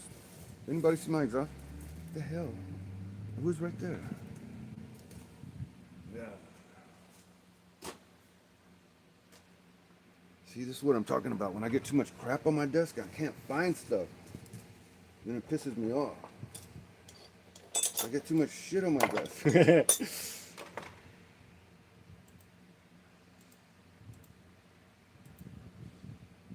There it is. It's right here in front of me. I'm an idiot. Golly. I think I'm going to run this THS pipe right here. Ooh-wee. That's not too bad. You know, I would rather run a shorter header as opposed to this long header. Because the long header with the long, this big chamber pipe will make it have like a lot of low end torque. And maybe that's okay. Because, you know, we're just parking lot bashing. But I generally like to prefer the short header and the smaller pipe for higher RPM stuff. But the vast majority of the time, we're not even going fast enough for that anyway in the race. So, KB, is that a 200 millimeter? Is that a 200 millimeter body? No, this is a 235 millimeter. Let's see, I have a 200 millimeter. Oh, it's over here.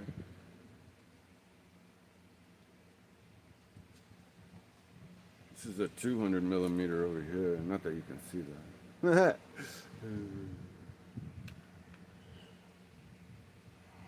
Man, I got the camera too close, can't see.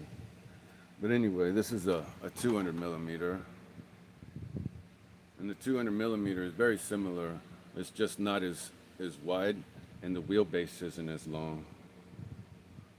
But they're similar. Not that helps. I gotta go get something to drink, guys. Give me a second, man. I appreciate y'all hanging out with me. High Velocity said, I said it, Texas, we need multiple cameras. Yeah, we're switching it. Yeah, and the view constantly. Yeah, you know what? I could run multiple cameras, as a matter of fact. I have a couple. I have two phones I could use. Hello, Moto. Some people just need too much attention. Alright, hold on. Let me,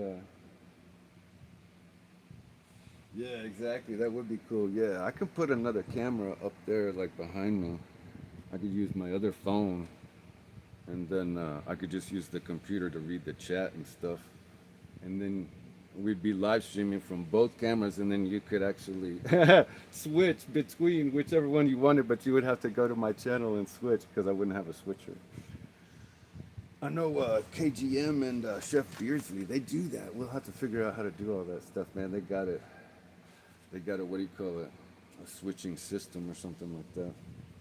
Anyway, let me go grab a beer, man. This is too much for me. My cooling towel's all dried up. Anyway, hold on, give me a second, guys.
ride, man. Cheers to the highlight.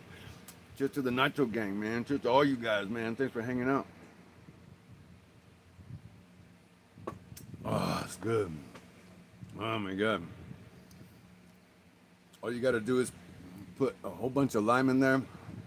Take a fresh lime, cut it in half, squeeze about half a quarter of it in there. Oh my God, it's so good. Let this thing get ice cold overnight, you know.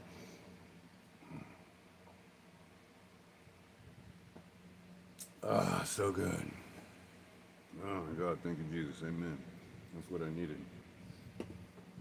Sir. All right, where are we at? I'm drooling over the serpent, Mugen, Nova Rossi, whatever it is.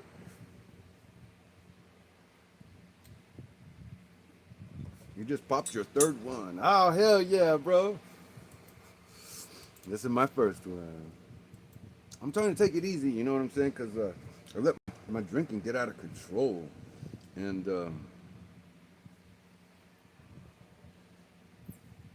then it wasn't any fun anymore. So now I just have 2 beers and I'm good.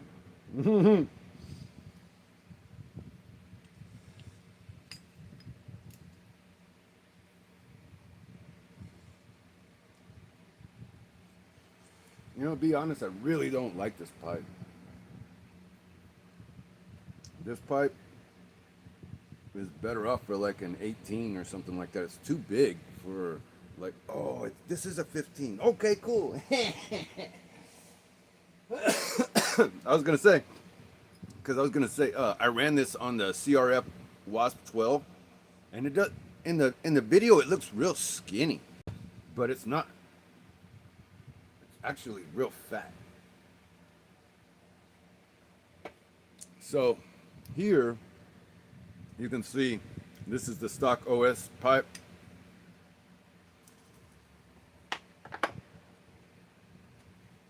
Just for shits and giggles, we'll just measure it. And it's roughly 32 millimeters. I bet this one's like at least 35. Yeah, see, look at that. This one's like closer to 35. And this one's barely like 32. Anyway. The inside stinger diameter is about 7 1/4, a little over 7, and on the OS variant, it's barely measuring 5 1/4. So there's significant difference, you know, but I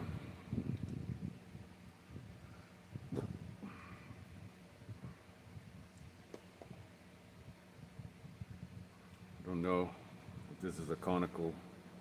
It's a 12 millimeter on the inside. 12.9, yeah. This is a slightly conical. It's 12.8 on the exhaust, or 12.9. And 12.4 on the inside. Yeah, I think that thing's gonna cook. All right, good, man. Me too. Thank God. Somebody's got some faith. Amen, brother. Thank you, KB. Let's knock this thing out then, shall we?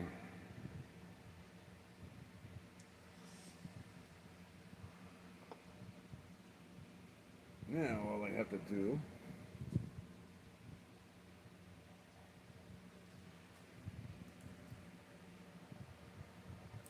is remember what the hell I did with all my header springs and shit.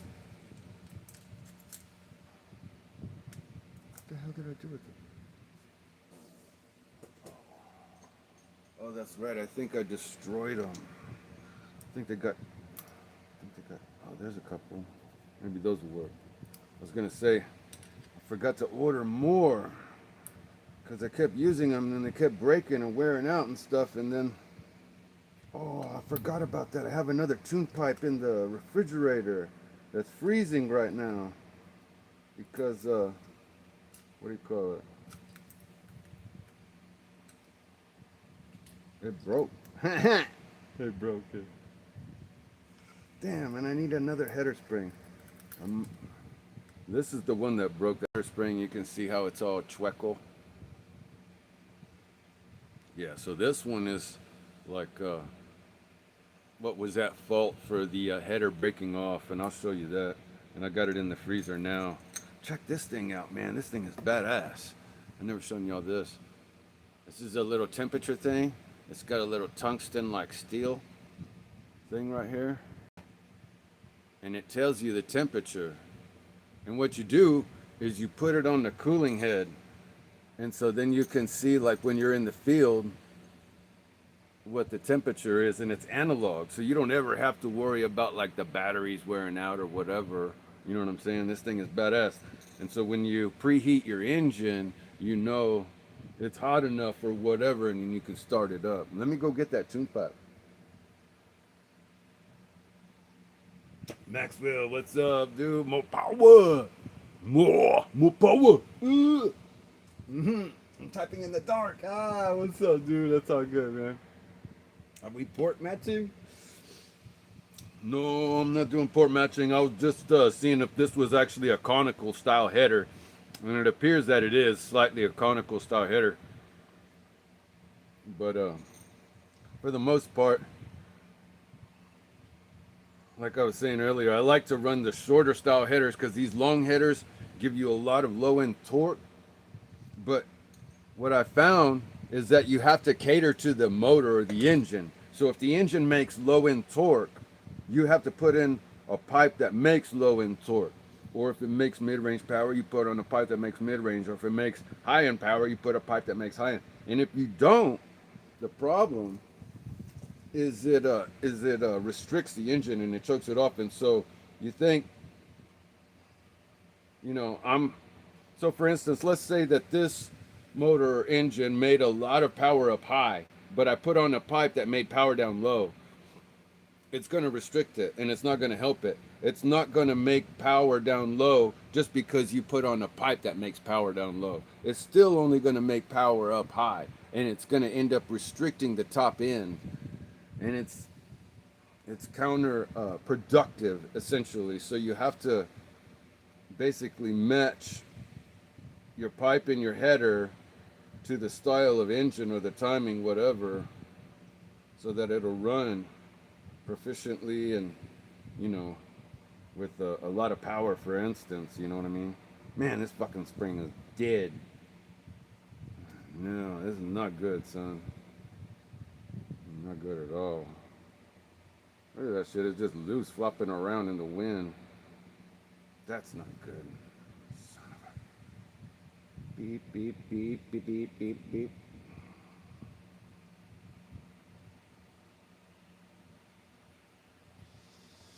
Well,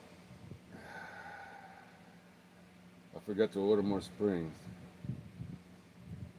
Yeah, if I could get a sponsor for one thing, I tell you what, it would be for like all these expendables, you know what I mean? Like your header springs and your gaskets and all that shit, because you always forget to buy that stuff, and that's like, you just need constantly, you know what I'm saying?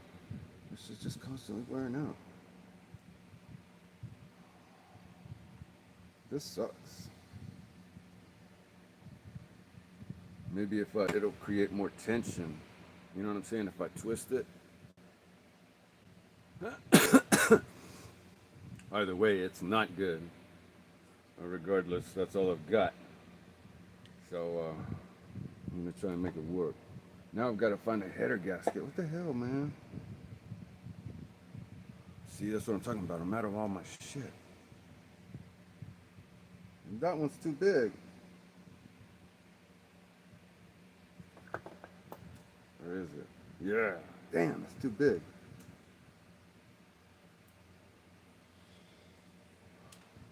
Son of a gun.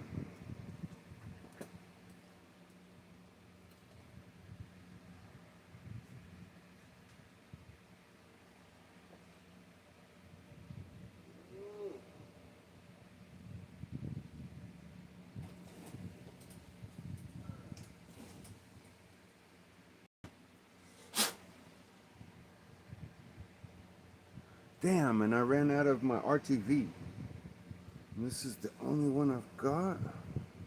And it's all torn up. Look at that, boy. It ain't gonna do squat for me. It's no bueno for chip, man. Damn. It's no bueno for chip.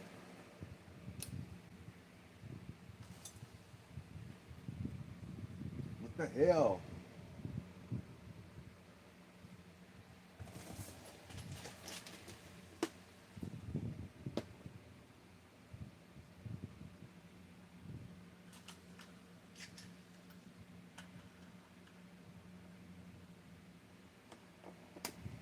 Damn it.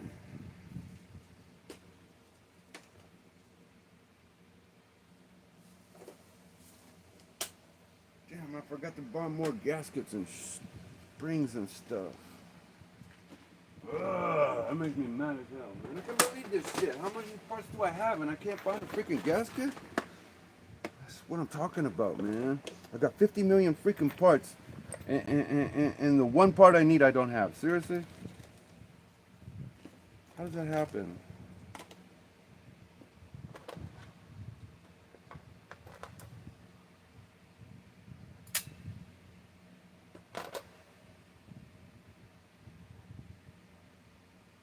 I can't believe I don't have a fucking header spring. Hold on. I mean, what do you call it? Gasket.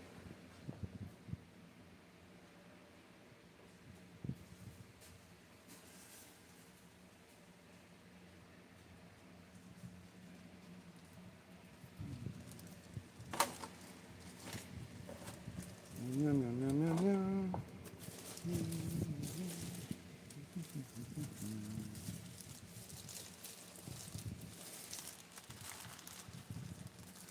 Bags.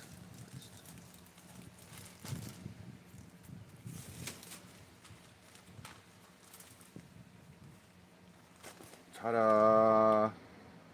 Ask and ye shall receive. Thank you, Jesus. Amen. Yes, sir. Holy Jesus. I think God loves me after all.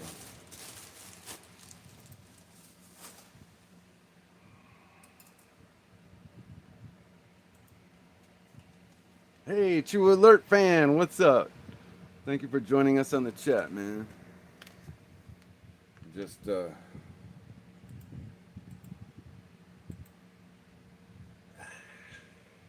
you for joining me, gentlemen. Happy Texas Tuesday Night Nitro. Tonight we are restoring a legend. This is the one that I just finished restoring. The Three Angels. The Three Angels, who's that? Matthew, Mark, Luke, John, Peter. I don't know. So this is one of the Mugen K2Xs that I have. I've got two of them. This one's got the Rex Legend, and I just upgraded it with the 8-port Ron Paris variant, I believe, because I broke the connecting rod on it. But this one that I've got here is the one that I'm working on tonight. Yeah, thank you, bro. Yeah, this thing is freaking awesome. This one's got the Nova Mega CX15, sorry. Yeah, this thing is badass. It's a 235 millimeter pan car. It's like a 8 scale pan car, but it's smaller. Are these really tiny engines? Yeah, they're pretty small, man. They're like, you can see how small it is? So it's barely like maybe 2 inches in diameter or whatever. Little bitty things, man. And they run on like special fuel. Yeah, dude, it's freaking, it's like an airplane engine from back in the day.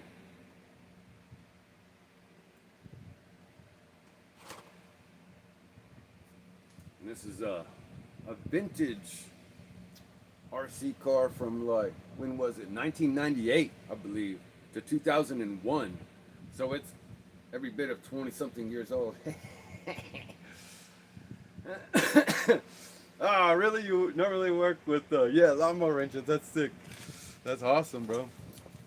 Yeah, I used to love wrenching on. I had a go-kart back in the day when I was a kid, and man, we used to tear apart my stepfather's lawnmowers and and take the ignition coil out and all kinds of shit just to get our thing working, and the ripcord and all kinds of stuff. The spark plug.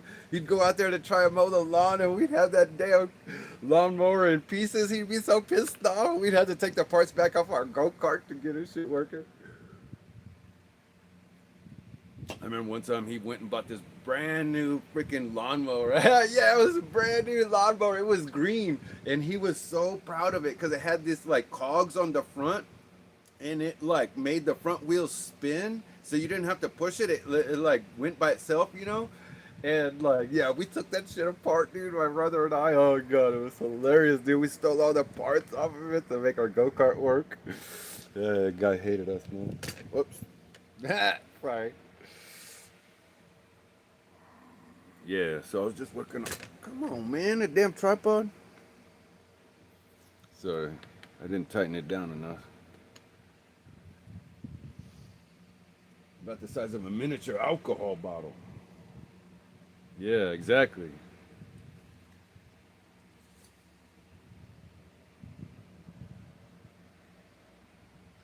Yeah, they're real little.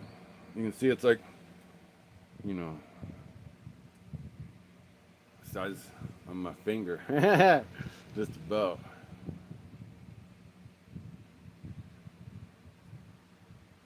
Yeah. But they rev, I mean, they make like 2 horsepower, even 3 horsepower.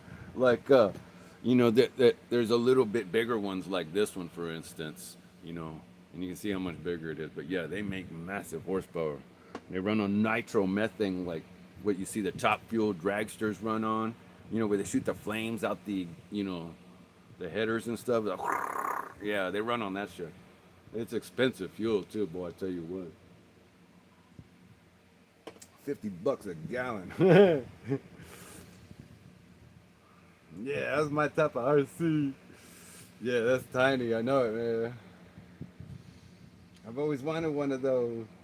But yeah, with the income of working at the grocery store, it's only $14. Not paying well. Amen, bro. God bless you, man. I know, man. It's like my whole life, all I've done is live check to check. I went to school, got an education, graduated top of my class, fucking honors, and you name it, dude. I mean, multiple scholarships, all this crap. Went to college and then graduated with honors again just to start my own business and struggle. Oh, so anyway, I'm not gonna talk about that. I'm getting mad.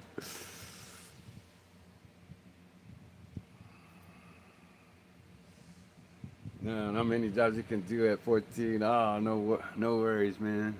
You'll get there, bro. Yeah, that's good, man. When I was 14 years old, I was doing paper route and mowing lawns, just trying to make whatever money I could. But it wasn't until I turned like 15 that I started giving guitar lessons, and then I started really making money because all my friends wanted to learn how to play guitar like me, and so I was charging $20 an hour in 1989, and I was 15 years old, and making $100 a week, and I was just like, screw this. I mean, the rent for your apartment on the month was $350 a month, dude. You know what I'm saying? Like, so anyway, I left home when I was 15, and I got an apartment with my sister. She was like 9 years older than me. I was a freshman in high school. And I was giving guitar lessons.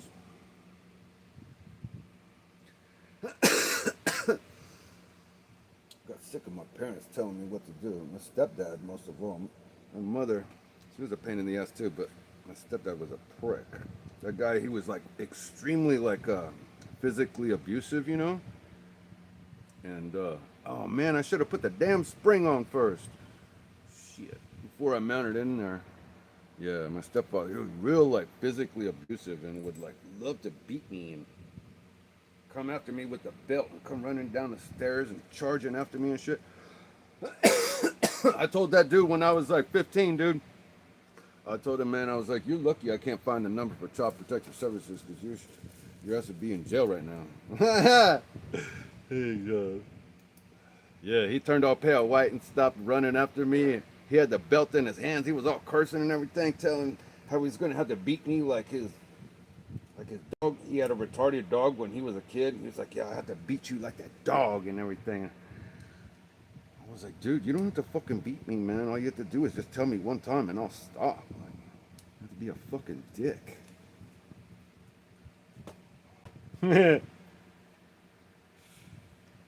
All right, it's on there, guys. Check that out.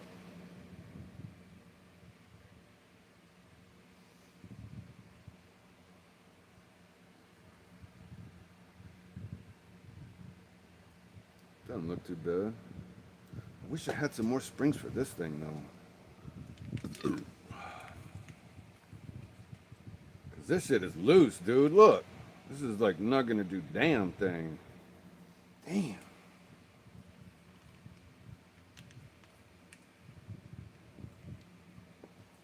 Damn it, dude. What do I do?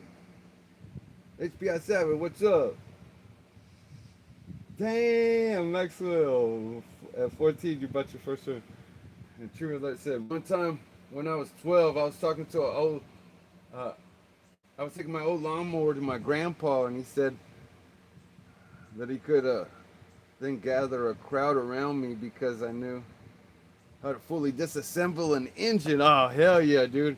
That's what I'm talking about, man. Like, because kids these days, I mean, like, you're like a diamond, dude, because, like, kids these days, they don't have any skills like that nowadays, you know, like, you know, from my generation, it was up to us to pass those skills along to our, you know, our offspring, and the vast majority of us just didn't do that. I tried to do that, like, with my stepson, but my old lady didn't want any part of it, so he didn't learn any damn thing. So I spent the last 10 years over here wasting my time. I didn't do a fucking thing for him. The absolute shame. It's disgusting. And that's what happens, man. So I'm so proud of you that your dad, True Alert fan, like, raised you right. You know what I'm saying? I mean, and that dude HBI Savage, that dude's the same way, man. His parents raised him right too, man. That dude's freaking badass, man. Yeah, he's got that can-do attitude. HPI Savage, just like you do. True Alert fan. Yeah, you got many skills. See, that's what I'm talking about, man. And like the rest of you guys, you know, also we all have these same skills. This like problem solving, like Michael Graham and the rest of you guys. That's why we all do this stuff, and this is what, you know, interests us. You know what I'm saying? Because we thrive on like our ability to problem solve, to improvise, adapt and overcome. And so, you know, the vast majority of people are in probably like what they call the 100 IQ range. And probably these people who work on these vehicles are over that and in the 120 range. You know what I'm saying? So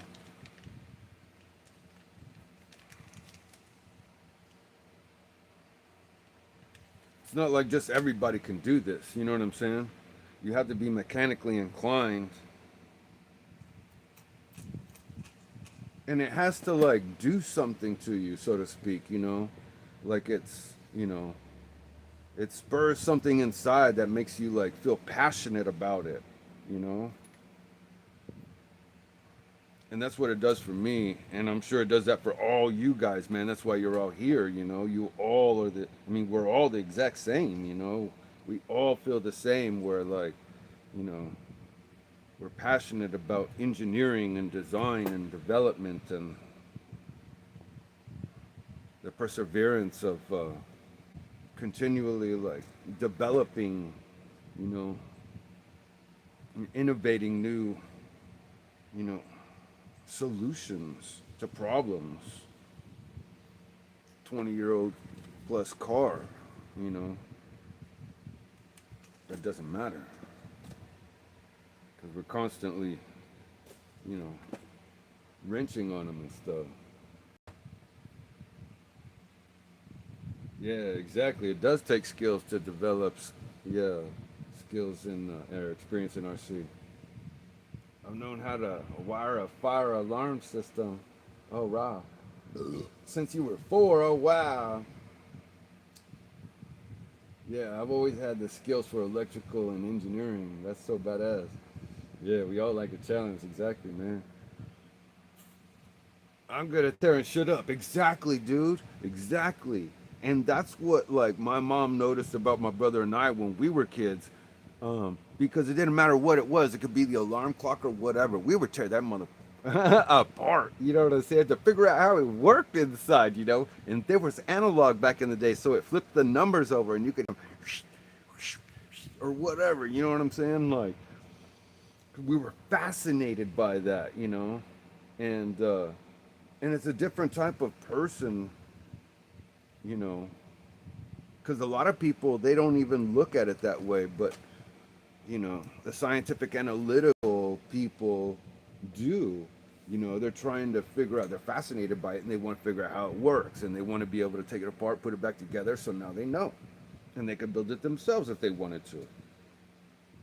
Well, here it is though, ladies and gentlemen. So all I really have to do now is just put on the exhaust hanger.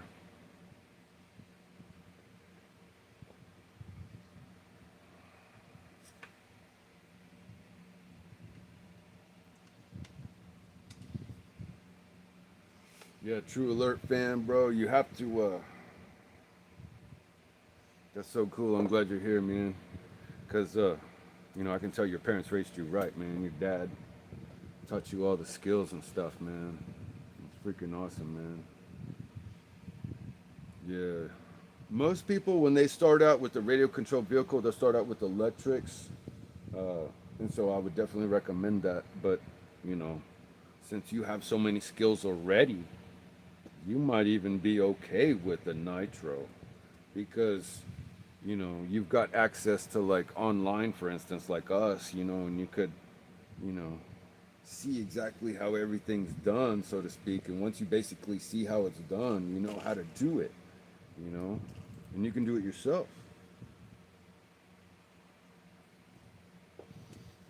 So that's the thing about like intelligent people. Like you show them something one time and that's all it takes.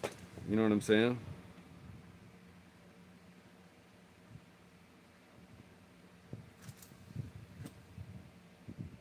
Yes, sir.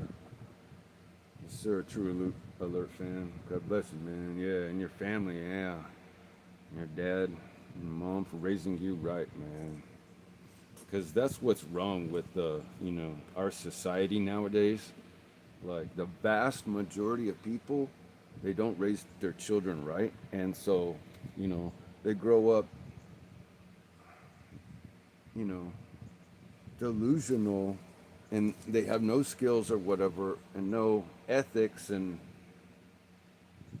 oh man, it's the moral degradation of society. And then they come out with all this Instagram or whatever else, and then you know what I'm saying. Everybody's like, oh, look at me, look at me, look at me, or whatever. I'm like, bitch, you ain't got no fucking skills.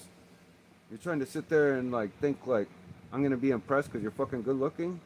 No, motherfucker, do something. You know what I'm saying? Like, really, like, do you have some skills? I mean, something. I mean, who cares if you're good looking? Nobody cares if 50 million other people like you. You're not special, you idiot. Oh, golly, man, people are dumb, dude. That's what I'm talking about, man. The moral degradation of society and IQ in general. This shit.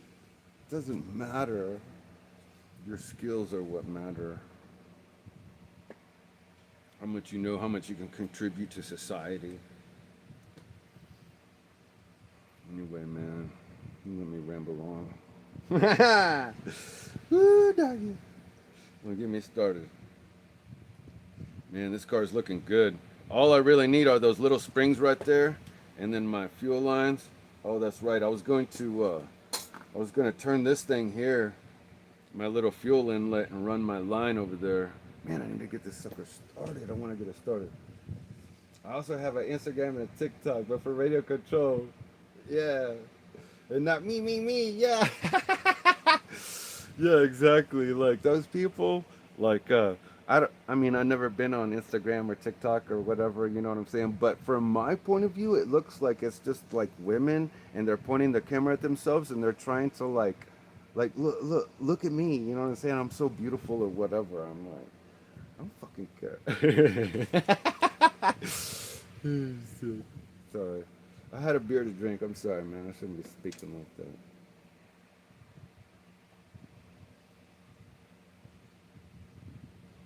Yeah, the government's responsible for dumbing down the people. Amen, brother. Yeah, you ain't no lie, man. And they did it, like, even in the public school systems, too. I mean, they didn't teach you exactly, like, how to think. They taught you what to think. So they taught you what they wanted you to know instead of teaching you how to think for yourself and think, you know,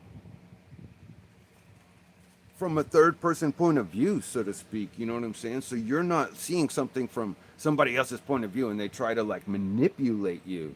You can look at things from like a third person point of view and assess and make your own judgment.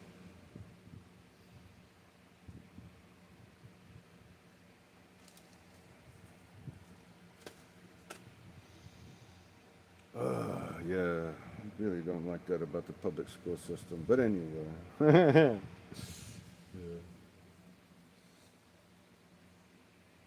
Yeah, like rebuilding an engine, and that's how I do this stuff. Yeah, brainwashers, exactly. Yeah, I do homeschool. Oh, yeah, and I have so much free time. There you go, dude. Yeah, see, I did homeschool too, man. I mean, well, don't get me wrong. I went to regular school too, but then like when I got to what's it called, my junior year, I did homeschool, and then when I senior year, I went back to what's it called, back to public school. But yeah, when you're homeschooled, man, you realize that the curriculum, the amount of information that they're teaching you can be summarized up in about like 2, maybe 3 hours or whatever max. You know what I'm saying? You can learn a lot. I went to public preschool and kindergarten, and everything else was just homeschool. There you go, man. Yeah, thank God, man. Your parents did you right, man. Because, you know, a lot of people, they'll just dump their kids off. And they taught us a bunch of lies. Yeah, exactly. But not even how to live. I know, man. And that's the problem, man. They don't teach you stuff that's pertinent to like surviving out there in the real world, man. We need to know how to like, you know, find the best job, you know what I'm saying, with our education or whatever, you know what I'm saying, and figure things out and like problem solve and like become an entrepreneur. They don't want that. You know what I'm saying? They want you to like be a slave to the man and you know go punch in your card or whatever. They don't want you starting your own business and you know what I'm saying? Innovating and coming up with new stuff. Yeah, all my friends can't do anything except math and how to use grammar. Exactly, dude. I know it's pathetic. Yeah, exactly. You're exactly right. Yeah, they can't do anything. It's pathetic. God bless you, dude. I mean, yeah, and your parents, dude. Golly, man. I'm so proud of your parents, man, and you too. See, that's what I'm talking about. Like, HBI Savage is the same way, man. You know, his parents did a good job on him. Yeah, I stopped going to school in the fourth grade, said Maxwell. Yeah.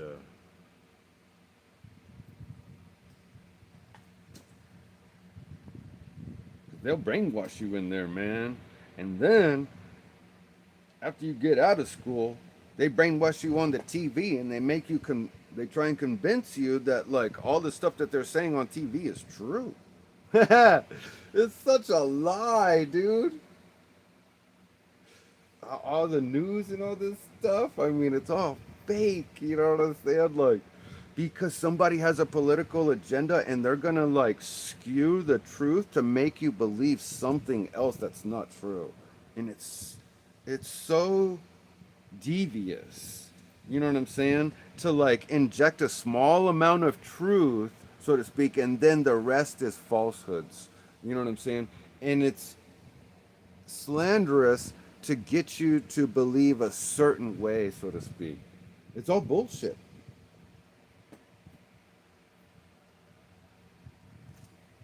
Yeah, mainstream media. Exactly, dude. Fucking fake, dude. Yeah, I got a full academic scholarship to a private. Damn, dude. Hell yeah. Yeah, exactly right. Jeremy TC, TRC. Jeremy TRC. Hell yeah, bro.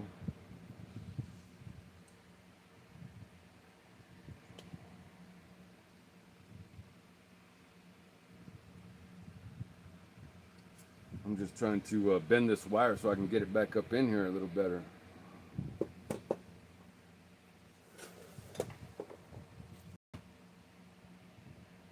Yeah, all the psychological warfare, manipulation, and all this crap that they unleash on the people is just disgusting.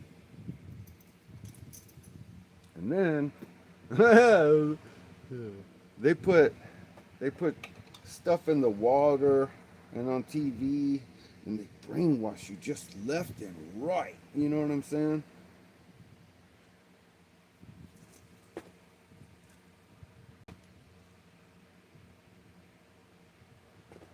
And they want you distracted watching stuff like football or you know what I'm saying? Super Bowl and all this irrelevant stuff that doesn't matter.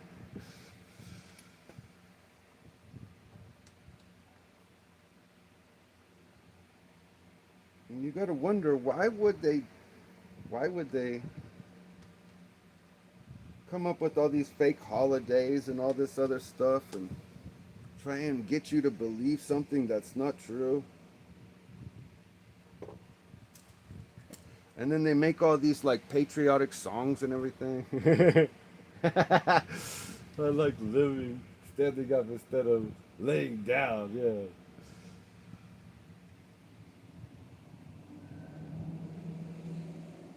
Yeah. Since when do you see another youngster waking up at 3 a.m. to fix his truck? Yeah, exactly, like HBI Savage. Yeah. HBI Savage woke up at 3 a.m.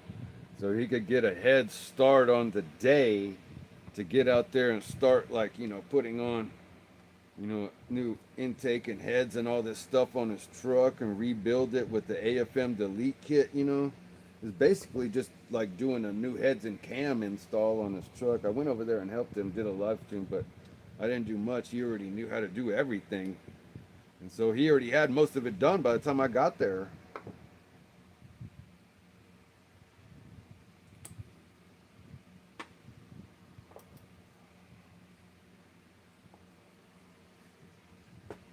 Yeah, I want a trucker car to build. That'd be sick, dude. Yeah.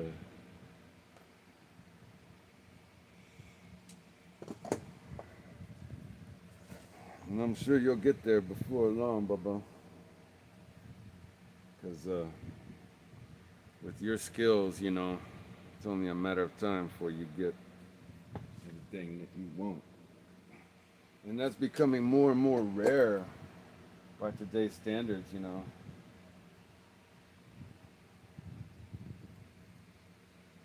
My stepson has no skills, man. He can't even push a broom. Nothing. I'm just in shock. I'm like, oh my God, seriously? Mother won't let me teach him anything.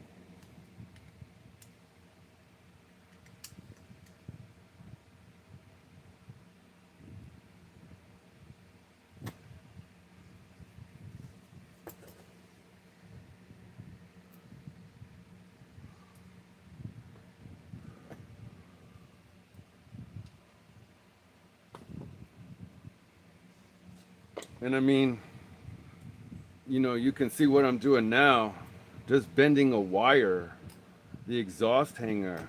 But even this takes skill. You know what I'm saying? Not anybody can do this.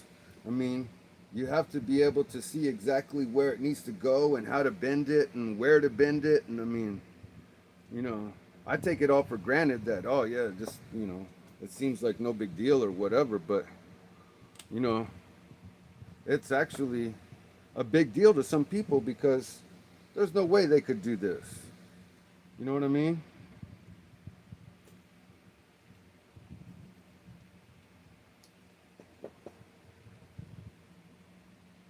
I pointed it up too much. I need to pull the hanger down a little bit.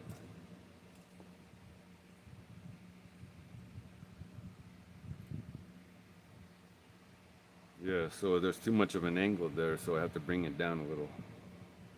So that's what I'm talking about, man. Hey, we got Hybrid here. What's up, Bubba? Good to see you, homie. Yeah, we got a Nitro legend here, homie. Yeah, Tuesday Night Nitro. Welcome to the Nitro Texas Tuesday chapter. Nitro Gang Tuesday. Welcome, Hybrid.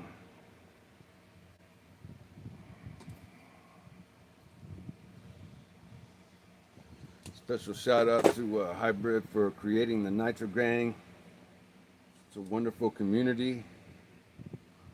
We can all get together and learn from each other. So hopefully we don't all have to make the same mistakes and stuff.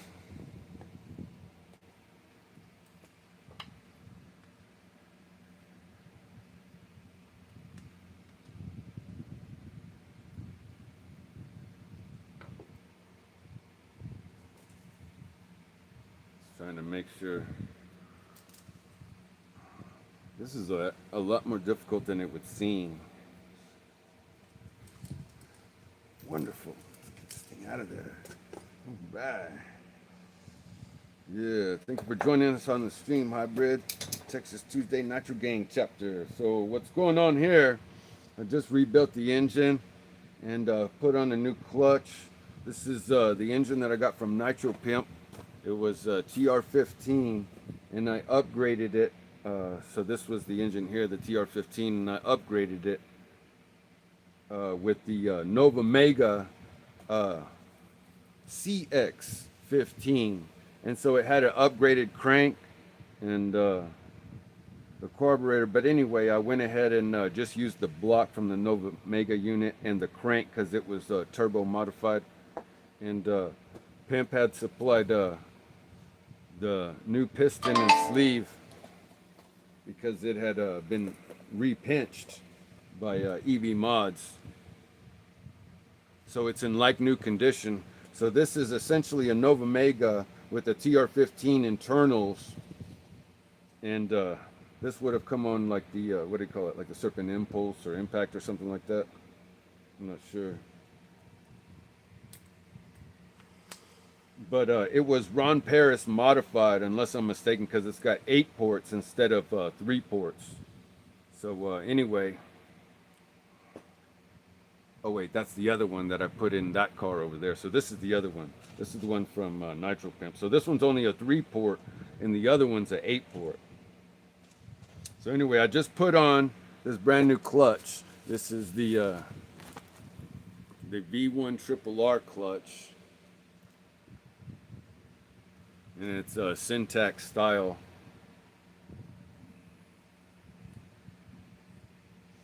You got that front one-way diff installed? Yeah. Yeah, so it's got the front one-way in there. See, you can spin the wheels like, and it doesn't do anything to the other wheels. But then when you go backwards, they all spin. Yeah, this thing's gonna be badass. So this will be the new one that I'll be hopefully whooping the ass on Woogie Nitro. I just put in the THS pipe on there with the long conical header. It's got a nickel metal hydride 5-cell. It's got a Savox servos. They're like the bottom of the line Savox style servo, but they still work well. I guess they're not very bottom of the line. They've got like metal gears, but they work very good. despite being only like $35 a piece. And so the only issue that I'm concerned about is that these springs here are loose essentially. So there's going to be excessive leaks in here. So I need to replace these springs as soon as possible.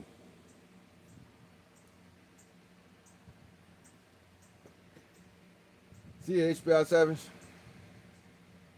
Thanks for hanging out with us. Texas, the on-road pant car king. Thank you, bro. Hey, man, dude. Yeah, I love the on-road pant cars, man. That's my favorite. What scale is it? This is a 1/10 scale. And so it's just a little different than the 8th scale. The 8th scale is right here. I'll show you that.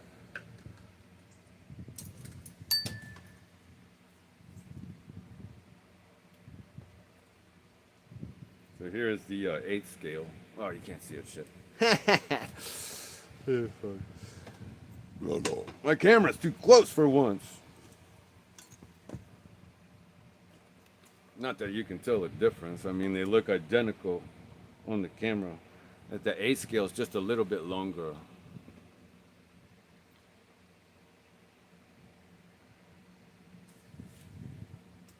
It's only like 3/4 of an inch longer. Or about 1 inch longer, 25 millimeters. Yeah, so it's got about a 1 inch longer wheelbase. And it's just a little wider. But they're essentially identical.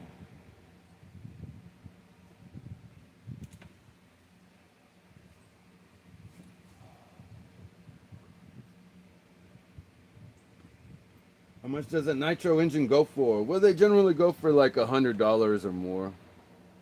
Do you stream every day? Man, I try to stream every day. And sometimes I just get too tired. But yeah, I want to, because I love to show like everything I've been wrenching on. And whenever I try and wrench or whenever I wrench, I try and stream. But sometimes it's in the middle of the night. Like last night, I was in the middle of the night. The cheapest nitro engine's around $100. The good ones cost about $300 to $500. Yeah, exactly. Yeah, so you can get an engine for around $100, and you can get a full-on race engine like something like this or whatever for like $300 to $500. There's, but for the most part, they make them already with the engine and everything. You just buy it as like a ready to run, so to speak. You can just add batteries and fuel, and they cost like $300 to $500 for the whole thing, and that at least gets you in the door. Yeah, it seems worth it though. Yeah, exactly. That's the price for one real one? Yeah, exactly. Yeah, I've got some real expensive engines, man. Like this one here, as a matter of fact. This one, I've even seen online going for like upwards of $1,000. And why, I don't know, but they just want a lot of money for some of them, for some reason, you know what I'm saying? But for the most part, they all essentially perform very similar, and unless you're in the hobby for an extended period of time, you're really not going to even notice a performance difference.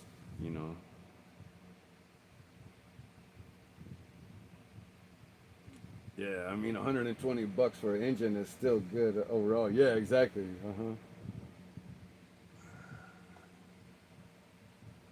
I'm thinking of straight piping my mower. Oh, hell yeah, dude, you should. Yeah, and let me tell you, like, when you straight pipe your mower, like, cut it to about, like, 14 inches at first, and then start cutting it down. And once you start cutting it down, like, you'll see, like, the RPMs will start to increase when they get to, like, the highest or whatever. It might be at around, like, 6 to 8 inches or whatever. You know what I'm saying? But that's where you want to leave it. You know what I'm saying? That's what we did to our go-kart. We straight piped it. I cut off a curtain rod, and I pounded it in there or whatever, you know what I'm saying? And then I started cutting it down, and once I got to about, I don't know, right around here, so it was the ideal, like, tuned pipe where it was like, And I mean, dude, I was doing like 45 miles an hour, 50 miles an hour in a go-kart. You know what I'm saying? Ah, I need a welder. Yeah, exactly, bro. Yeah, get those skills, man. Yeah, learn those skills now while you're young. Yeah, True Alert fan. He's a 15-year-old young man with tons of skills already, man. Like that, most grown adults, take their whole life to acquire. But his parents like homeschooled him and taught him right and stuff, man. So he's got a lot of skills already. So let me let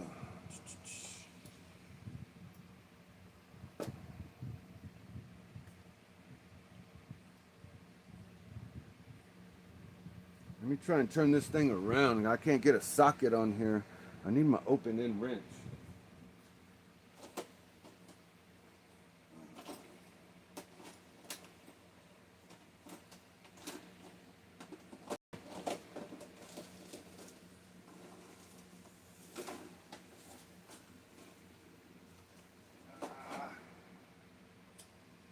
Find it, dude. What a pain in the butt. I can't believe it.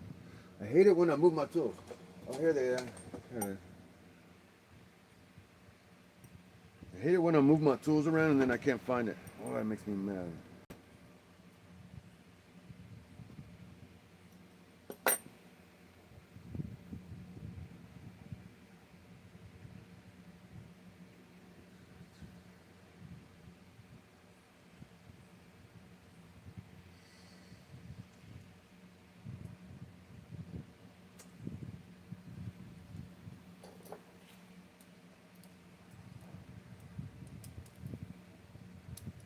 Hi, Bear. What have you been working on, bro?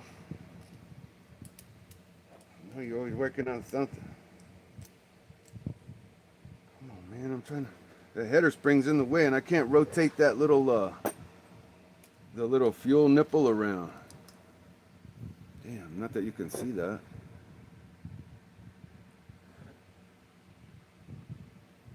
You're 14. Oh, okay. Oh, I thought you were 15 already. That's sick.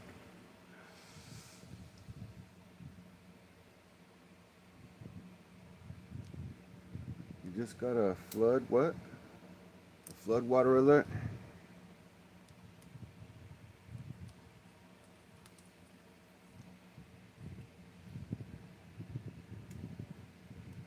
There we go. Trying to spin this thing around. Oh, no. Now it's right in the way of the throttle stop thing. Damn. All right, well, I guess I'm going to have to leave it the way it was. Shit.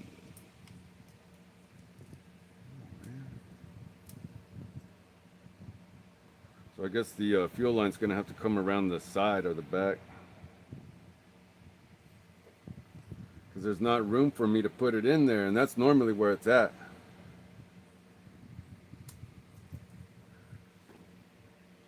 My grandfather got an 11 horsepower Briggs & Stratton from us to fix on the 1st of August.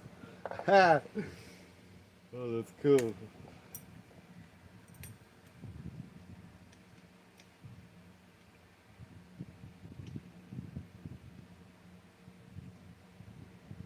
Yeah, I used to run I think it was a 4 horsepower Briggs & Stratton on my go-kart when I was a kid.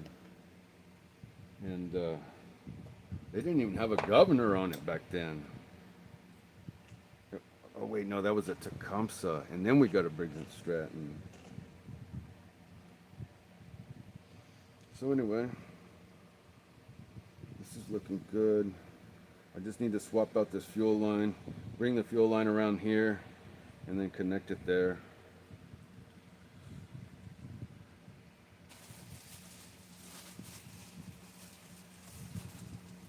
Get my fuel line stuff.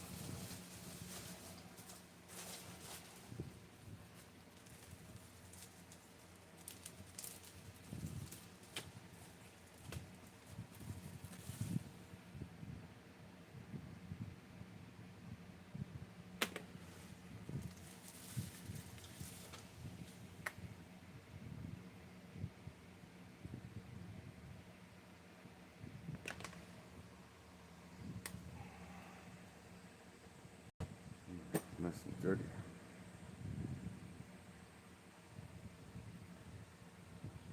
Like the GX160 or the GX200. Oh, is that right? Honda fan. Oh, hell yeah.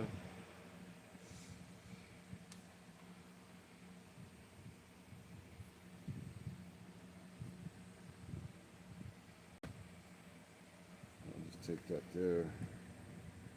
Put that over there.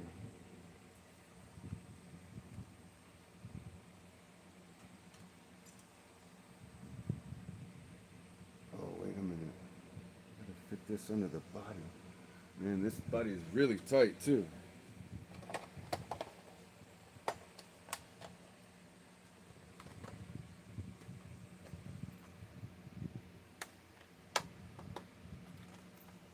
Looks like I'm gonna have to trim the body a little bit or something.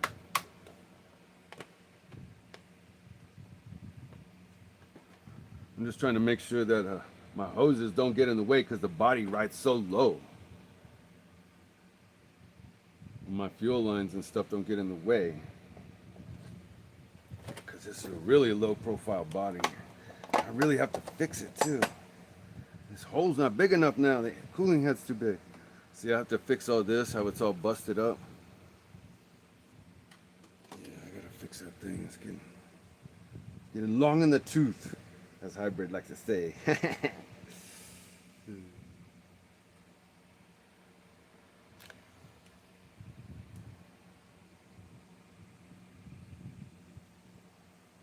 All right, let me tie this up. Yeah, I want to buy a cheap Harbor Freight 79cc and rip it. Yeah, rip out the governor and see how fast it'll go. Yeah. Yeah, the Predator. Yeah, exactly, the Predator. Yeah, they make yeah, the Predator. That's the one that they use for the go-karts already. Yeah, rip that governor out of it, man. They make like upgraded cams and stuff for those things.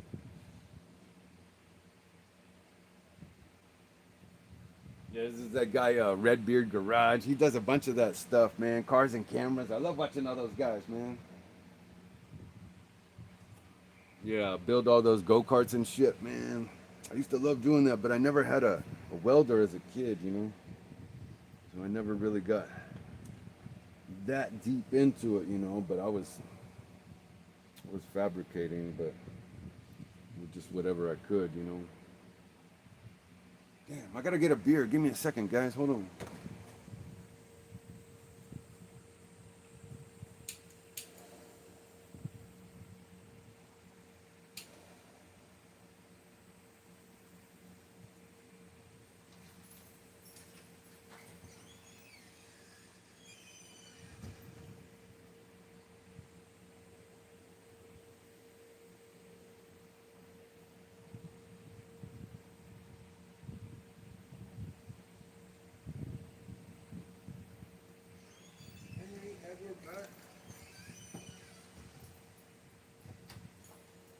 No, I forgot my lemon lime. I forgot the lime. Hold on. Oh, I got a few months ago. I won a billet kit for the new 212. Oh, shit, yeah. Yeah, I watch all those channels. Oh, hell yeah, dude. Hold on, I gotta get a lime.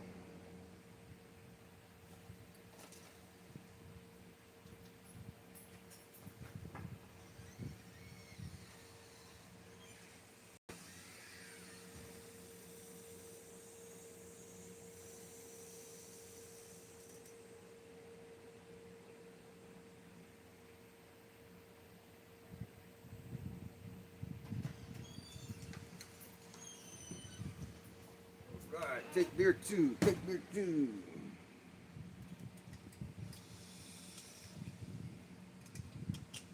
Oh, hell yeah. You're a mini bike guy. That's cool, Maxwell. Hey, do y'all know how to, like, juice a lime? You just take, like, a fork and you put it in there like this, and then you go like this. I don't know if you can see that. Yeah, you take your lime and you take your fork and you go like this. And then you can spin it. You Get all that juice out of there and the pulp. And then you just, and that's how you make your beer good right there, boy. I tell you what. Could be any beer.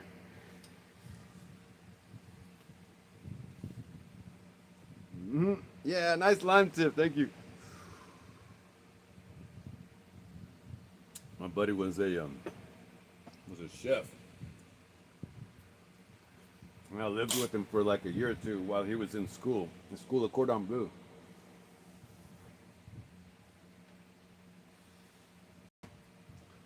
Every day he would come home and say, "Yeah, write that down." On my 21st birthday, hell yeah. That was good, man. I started drinking when I left home. I'm 15. And then I drank too much alcohol, and then I got what do you call that poisoning? Alcohol poisoning. And then I didn't drink again until I was 20 something years old. When I turned 21, all my friends were like, "You don't want to drink?" I'm like, "Hell no." Dear God. I was probably closer to 30 by the time I started drinking again. Oh, wow, you got a Yamaha 2012 Super Tenere. Oh, hell yeah. And a YF 250. You need to get running again. Hell yeah, dude.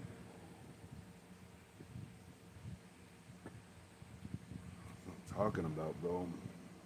Sickening stuff, man. Engineering skills, man. Love it. So, this is a big old fuel filter. It's not needed. And so I could just run straight to there and then right around there. You know what I'm saying? Just like that. And not have that damn thing on there. It's really not needed, I don't think.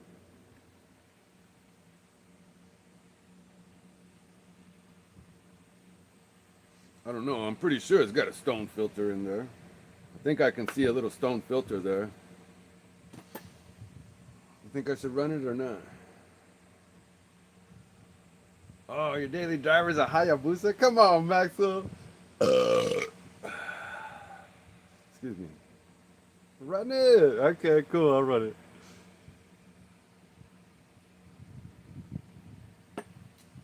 Yeah.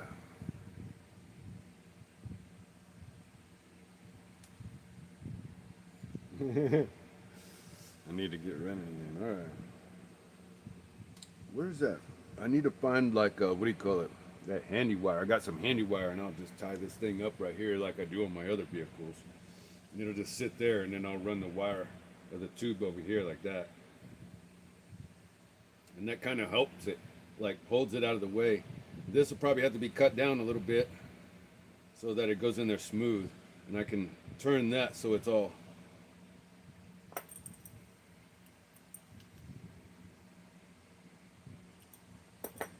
like that.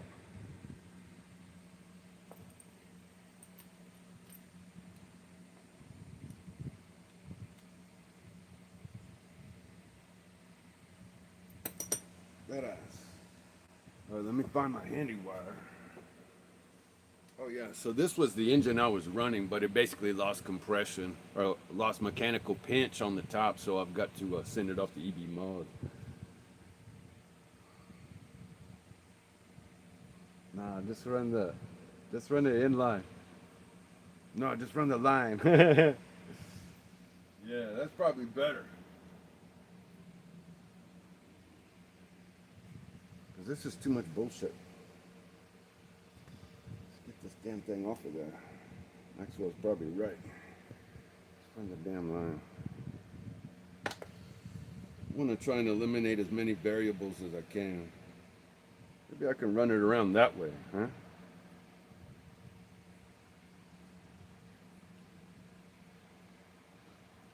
If I ran it around this way, it goes around the header and it gets hot.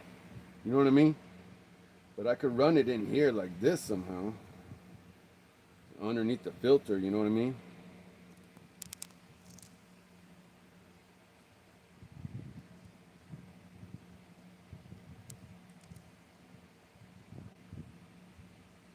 I usually run it around this way like that.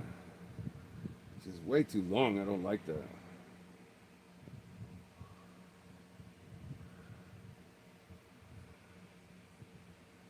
Mine does 164 and fourth. Damn.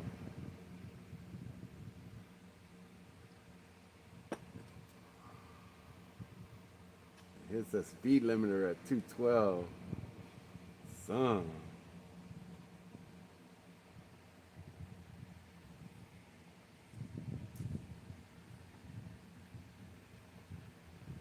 I had a motorcycle when I was a kid. My mom bought it for me. It was a Kawasaki 100, I believe, 4-stroke KDX or something like that. It was enduro. It was white and blue. I think it was a Yamaha. I don't know what it was. Kawasaki, I think it was. Yeah, Kawasaki. White and blue. It was 100 cc. That little bike was fun though, boy. I tell you what. Even though it was a 4-stroke.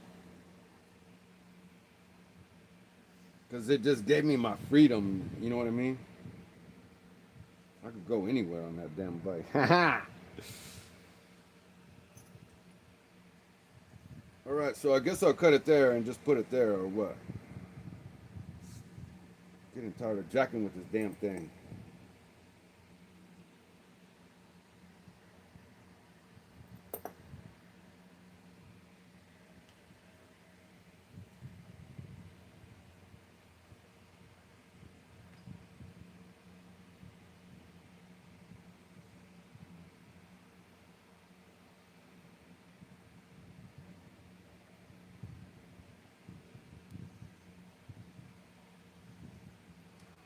You think it'd be just so simple and straightforward, man? Like, damn, why does it have to be so freaking complicated?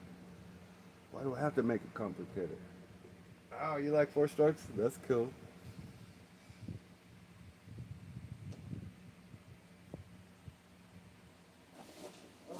Where's my knife?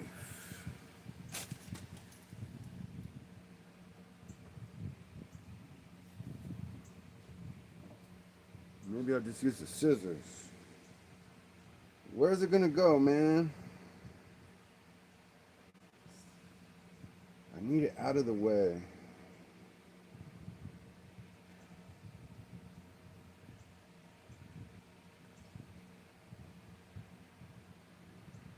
That's pretty good out of the way right there.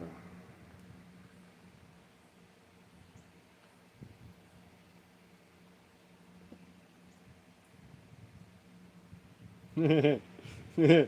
Except it's in the way of the air filter. What air filter am I gonna use? Guess it doesn't matter. Yeah, I love the T-stroke smell. Alright, screw it. I'm just gonna cut it here. I can't take this shit anymore.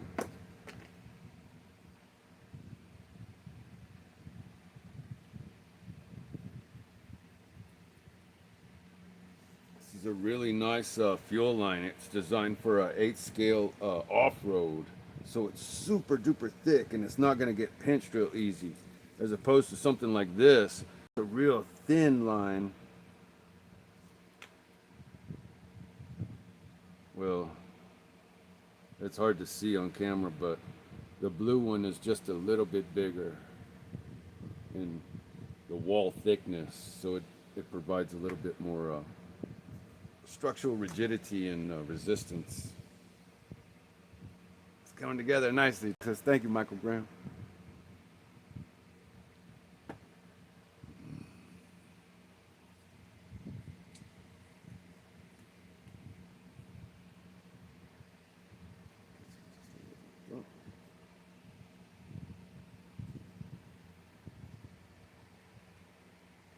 And when I put the body on it, I'll just push it down. And that'll be fine. Yeah, I'll just leave it like that. So it's at least out of the way, you know what I'm saying? And the body will just push it down. It won't be an issue.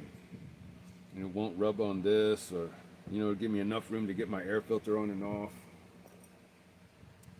And then I can see it, and then if I want to do the pinch test, it'd be real easy. You know, I can just grab it and shut it off.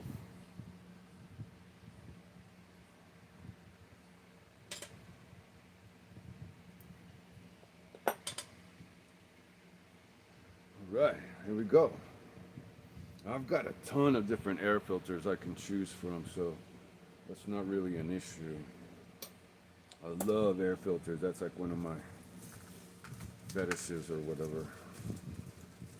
Air filters and tune pipes. I got tons of air filters and tune pipes. We have crappy fuel nowadays. Yeah, that ain't no lie, boy. They put all that fake ethanol in there. Yeah, it makes the cars want to ping and everything. Run hot.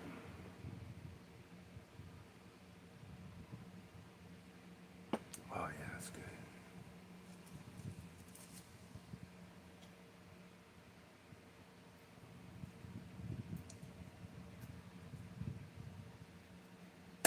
Oops.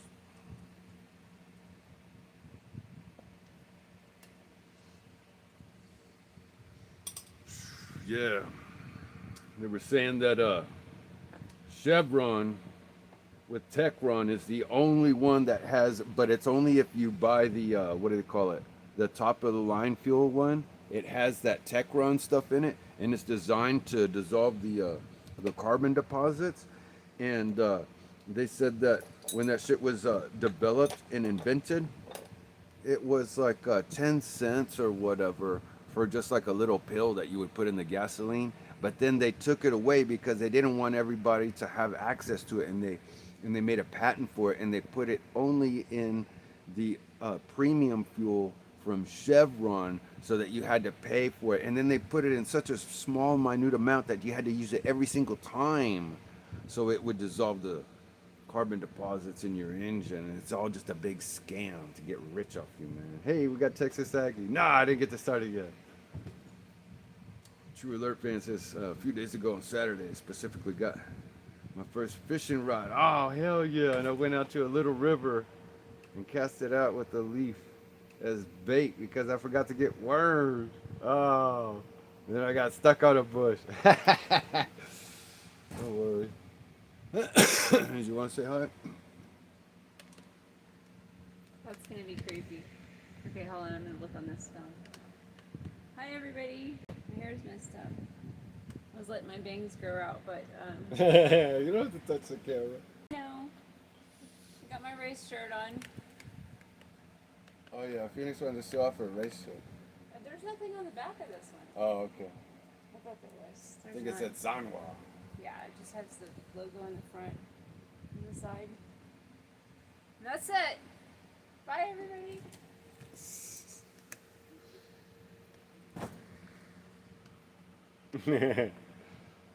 Michael Graham says hello. She's going to the store. True Alert fan, I ran down the road and then turned around and ran back, and I fell right on the road and got right back. Fell right on the road. And I got a bad road rash on my knee. Oh, that sucks, dude. Yeah, that's why I had to get rid of my motorcycle, man. I was racing my buddy, and he was in the go-kart, my go-kart. And then he didn't want to lose, and we were right at the finish line, and so I gunned it and downshift, and so I was coming up on him, and then he cut me off, and my motorcycle got stuck between the little tire and the engine, because the engine was mounted on the side, you know, and my motorcycle the front tire got stuck between there, and then I just endoed, and I flew off the bike about 50 miles an hour.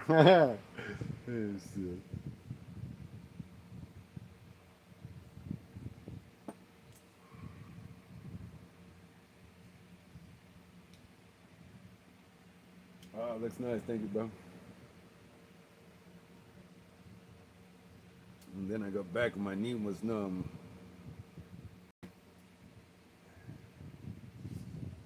And I could not see it because he had on sweatpants. Oh, it's all good, dude. I got you, man.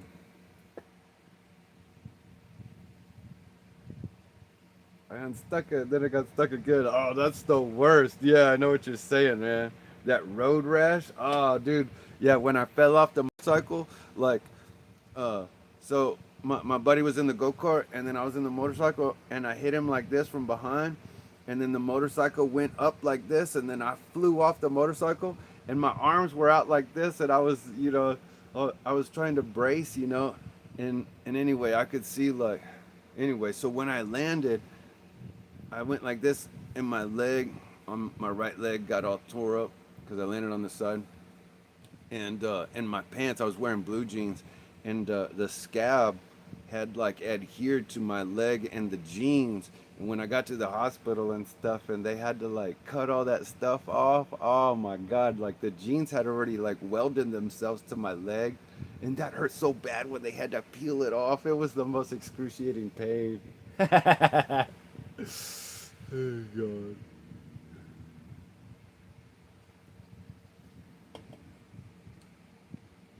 Yeah, shit happens quick. Started, Hoss? Yeah, let's start this some bitch. All right. Let's start this some bitch. Let me get an air filter. Hold on.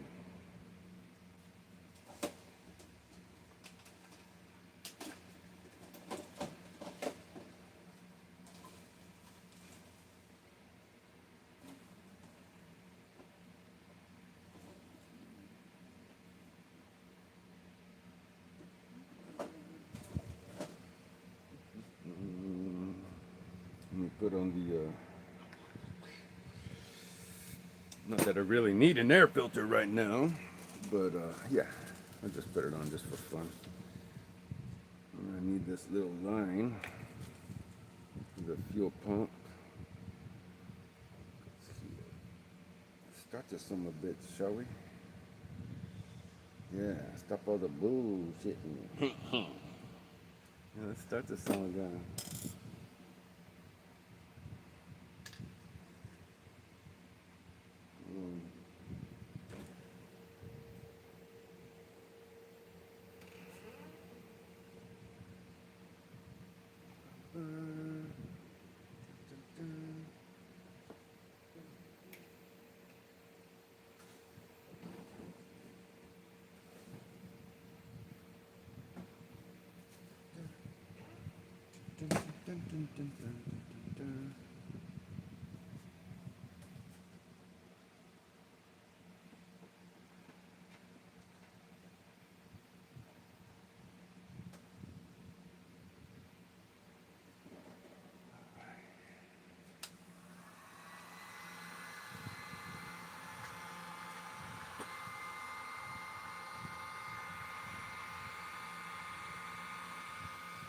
Oh no. Let's get a little heat in this sucker, shall we?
I didn't realize you couldn't see anything. Sorry. You need anything at the store?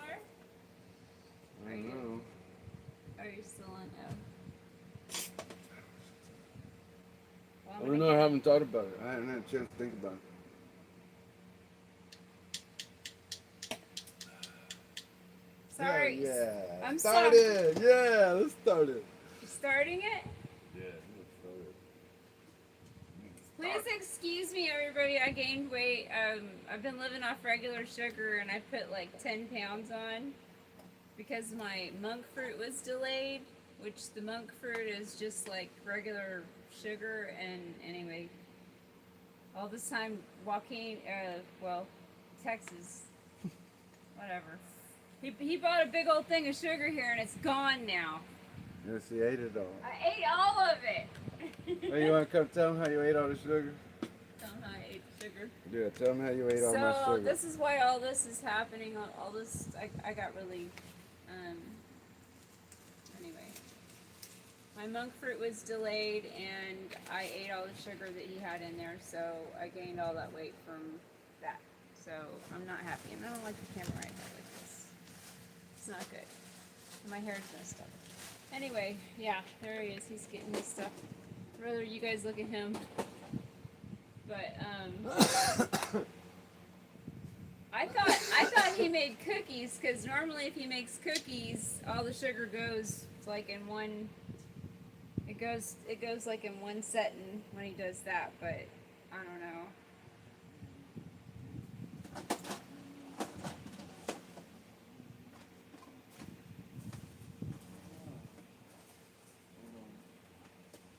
We're gonna get the starter box.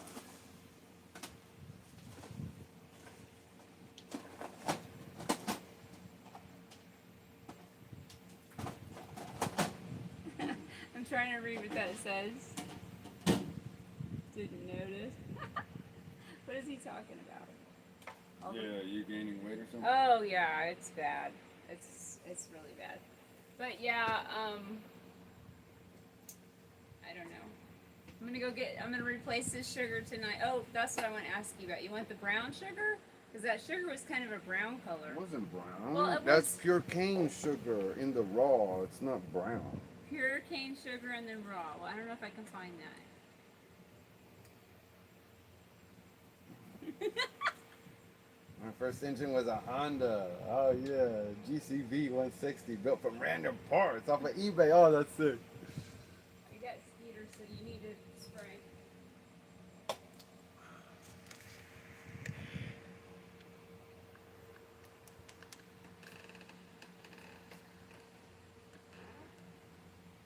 Ah! Ah! Shit. Yeah.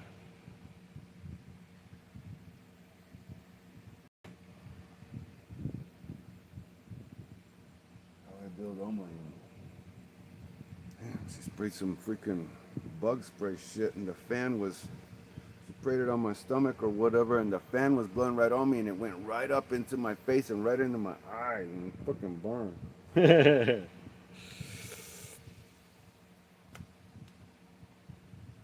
Alright, glow plug looks good. The engine is heat soaking. Let me do another heat cycle on it. Engine temperature feels about 100 degrees, slightly warmer than hand temperature, so you can feel there's heat in it.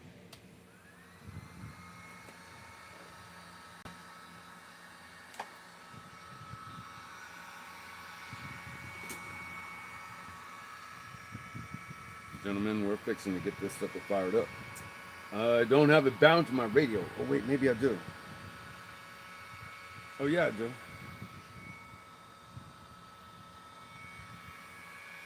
I don't have my endpoints checked or anything though. So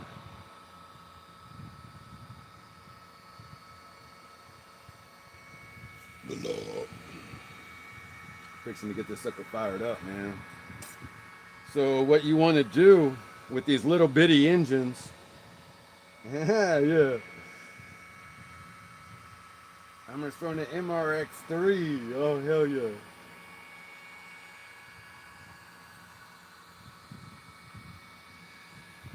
You have to preheat the engine so that it gets up to basically operating temperature around 200 degrees. Because if you don't, oftentimes what happens is that there's too much resistance from the piston moving up and down in the sleeve from it being new. And so anyway, the sleeve, what they call the sleeve or the cylinder, it has a taper. So as you get to the top, you know how it's perfectly circular, and then as you get to the top of the sleeve, it has a slight taper.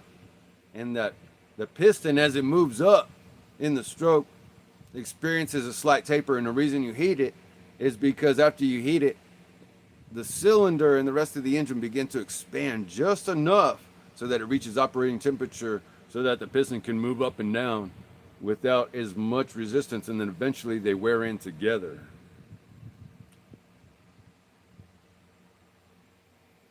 It's just like they would do a Formula One car. Yeah, pinch. Yeah, 200 is a sweet spot. Yeah. Yeah, exactly. So in the old days with the Formula One cars, when they would run the Formula One cars, they would actually have to preheat them before to get them up to operating temperature. I'm not sure if that's still the case. It probably still is. But in any event, that's perhaps where all this technology came from. Oh yeah, this sucker's nice and hot, boy. Oh yeah.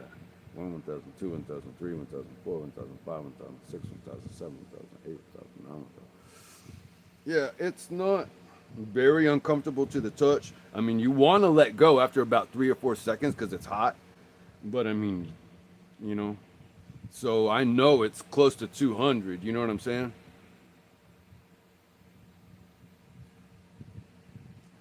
I know it's just about ready.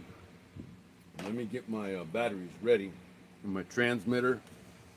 And then while I'm doing that and it's heat soaking, and what that means with the heat soak is the heat from the outside begins to radiate down into the inside of the block and then the internals. So everything is evenly balanced as far as heat transfer. And so that's what's essential for starting your vehicle, especially when it's new. After it's been run in, it's not so essential. But in any event, we've got a new young gentleman in the stream, so outstanding, man.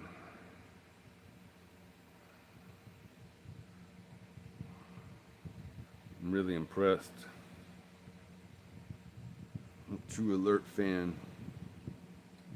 How his parents did such a good job with it, man. That's what I always wanted to do with my freaking kids, and I never had any.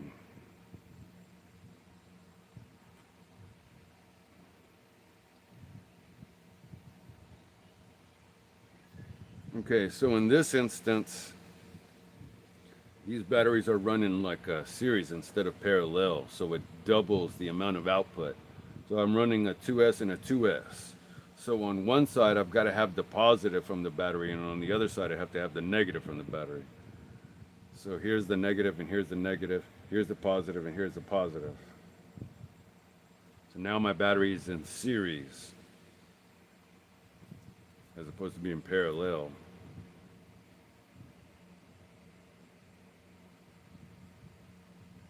Oh, it's now 10:04.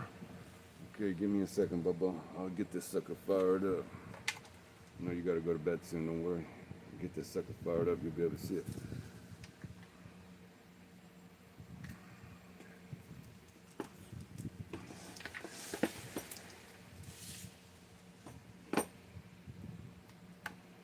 Okay, so the engine sits on there like that. Let me get the transmitter.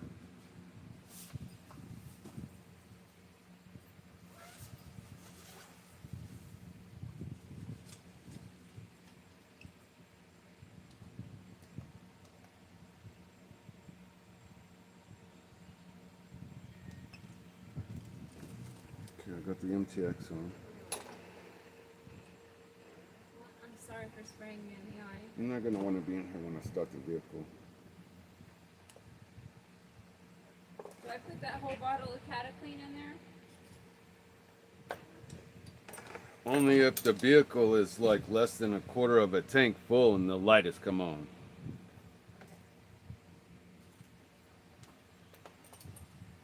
Okay, let me prime the vehicle.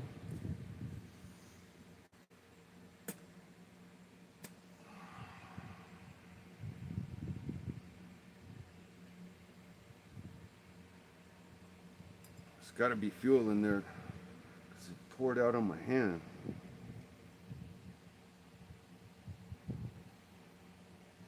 Okay.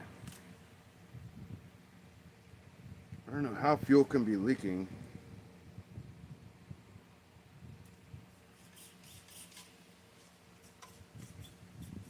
Oh Oh, the throttle's reversed. Hold on. I've got to switch that around. The throttle servo is reversed.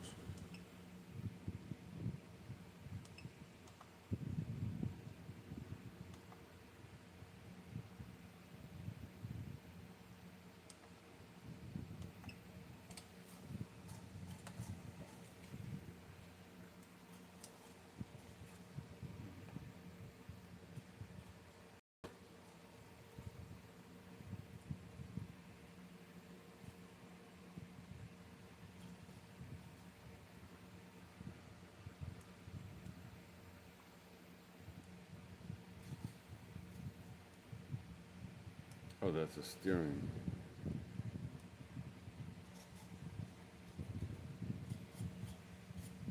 Okay, that's close enough, man. That'll at least get us started. Let me get this sucker fired up. You guys ready for a fire in the hole? I have a burger now. Oh, hell yeah, dude. It's 9:05 here. Oh, okay. Yeah, my engine got cold. Let me heat the sucker up one last time. We'll get the sucker fired up, gentlemen. We're about to have a fire in the hole, courtesy of NITROGANG and my brother. NITROGANG, Nitro Pimp. Watch out for Jason. Oh, that's summer camp tomorrow. Oh, God, I'm funny. That's freaking awesome. Yeah, watch out for Jason. Summer camp's awesome, dude. I learned so much at summer camp. I was in the Boy Scouts and stuff, man. I learned so many skills. Freaking amazing, man. Nowadays, I think the Boy Scouts is different. They allow all them limp wrist people in there. When I was a kid, there was no limp wrist people. Shit.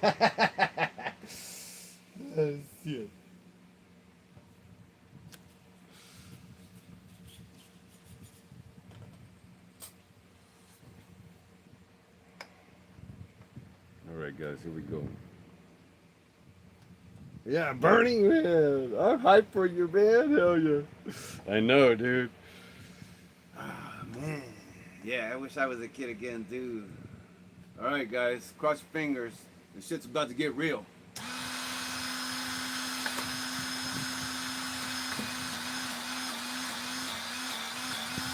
Oh, stuck at top dead center. What the hell, boy? Hold on.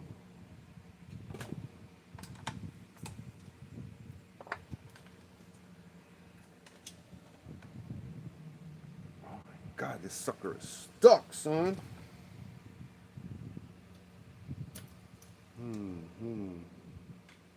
This son of a bitch has got way too much pinch.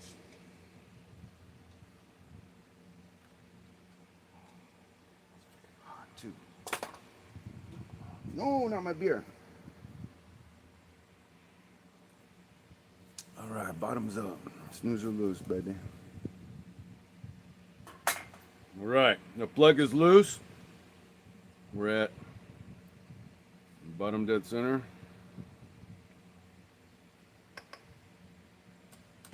I'm just coming up. Oh, I forgot to tighten that exhaust hanger. Well, I'll tell you what, it's always something. Where's Lotus? All right, man, here we go. Cross your fingers, gentlemen.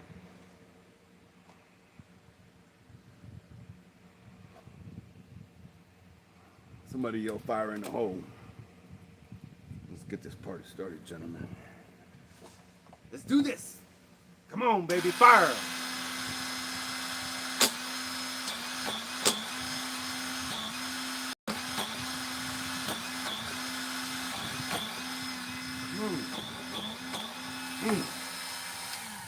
Stuck at top dead center again. I'm gonna have to heat it more, boy. I tell you what. Damn, this shit is tight. Let me get this stuff unstuck. Man, this sucker's got a lot of pinch on. Yeah, more heat, son. More heat. bicycle. It ain't that hot, no wonder.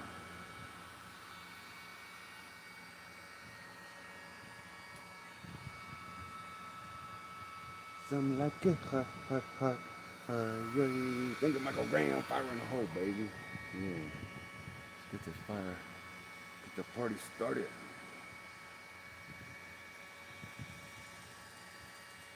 Who was that, Pink? Who said that? Maybe she was talking about the pink engines, the Nova Rossi, Nova Mega. And that's the thing about, I know Hybrid had an engine re-pinch, and he had the hardest time getting it started, fired up, because it just had so much mechanical pinch on it. And so you essentially have to heat the small block like you would a big block. Oh shit, that damn thing's hot. Damn, that's what it needs right there. It needs to be hot, you know what I mean? When you put your hand on it, you're like, oh! All right, here we go. The plug's loose too.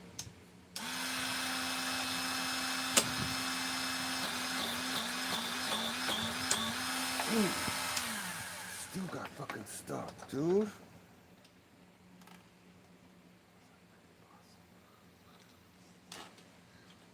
Man, this thing's tight, baby.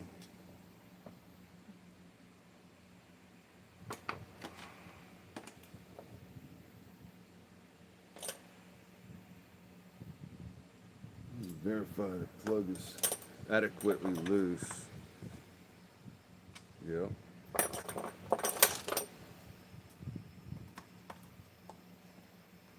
Come on, man. Fire in the hole, guys. Come on. Cross your fingers. Sounds so tight. Oh. I don't want to fire, man. I don't understand. It's gonna be a fight, dude. You don't want to work up. It's so tight. I don't understand why it's so tight. Hell. Let's look at touch the center.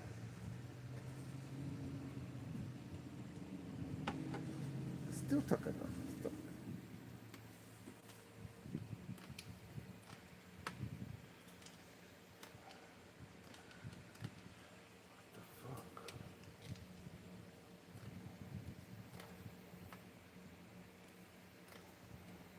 Get it.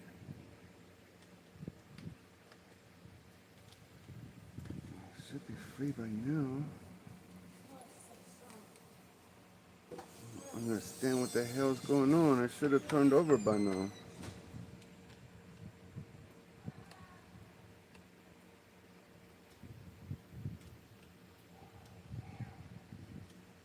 I hope there's not something wrong. Can't get this thing to turn over.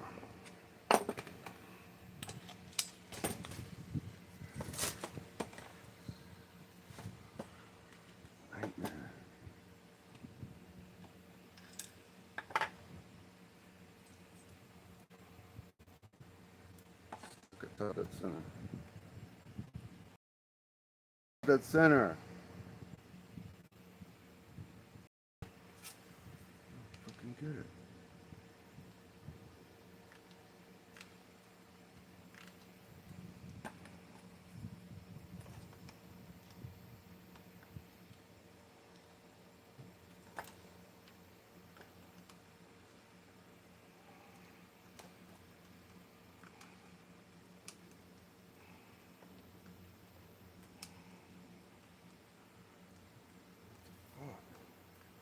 Still not freeing up.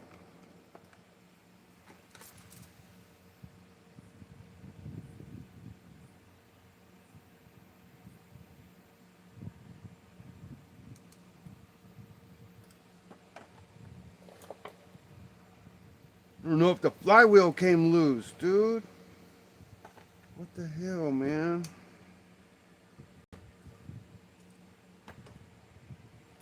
As I'm spinning the flywheel and it's not doing anything, the piston's staying stuck top dead center. Damn it. There you go. Put some oil in that motherfucker. More heat, more heat, more heat. Too much pinch. You work that baby back and send fuel to the cord. Lose a plug. Compression reasons. You got it primed up. It's just a bump start at. Oh, I got you. Yeah. Yeah, more heat, lose the plug, and just bump start it.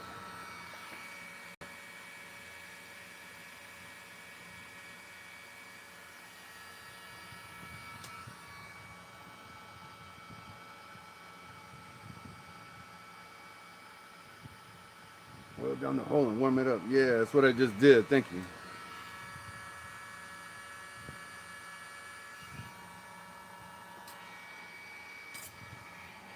Over mega, baby. Come on. Shit is tight.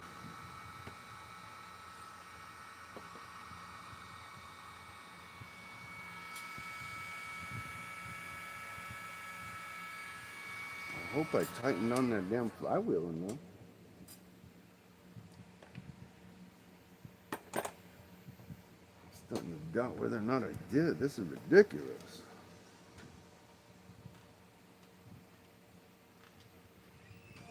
Still stuck. Oh, look, it's stuck atop that center.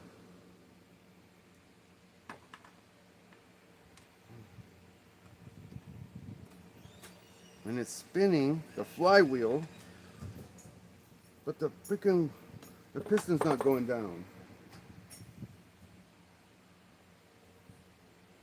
Damn it. Where's my freaking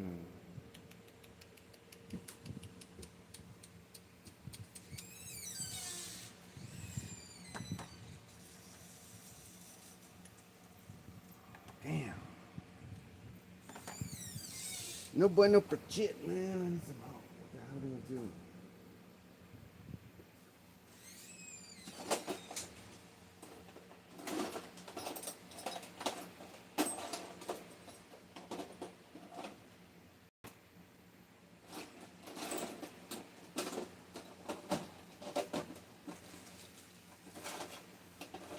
Trying to find my piston tool.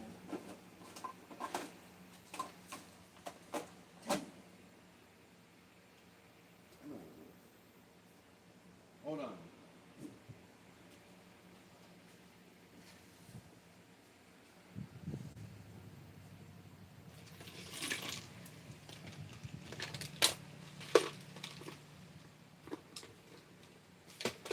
It's a piston stop tool. I might be able to use it to push the piston back down. What a freaking nightmare, dude. I hate this crap. Car's kicking my butt, dude. Seriously? There it goes. Man, you don't want to move at all, dude. What the hell?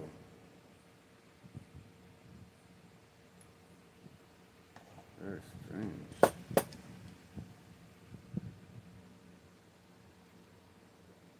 No, it finally worked. Finally got down off the top dead center. What a freaking nightmare, dude. Golly. What? Takes a standard plug? I thought it was a turbo plug for sure. I didn't even check to see if the plug worked.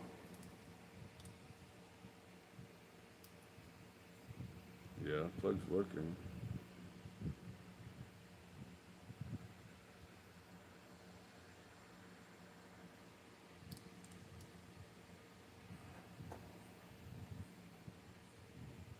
No, you want to open her up. Don't force the... Yeah, it's stuck. Disassemble it manually and unstick it. Yeah, the flywheel's turning. Don't call him because the piston's jammed.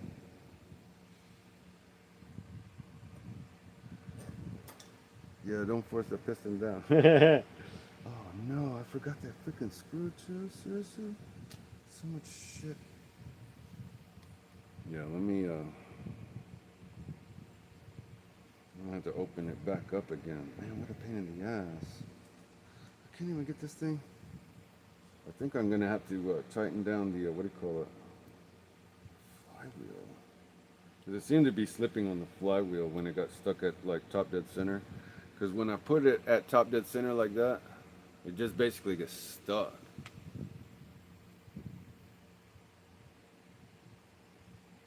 Yeah, you don't want to F up that conrod. No shit, dude. Yeah, and that's essentially what I did by putting that on it and by pushing it down manually. Damn.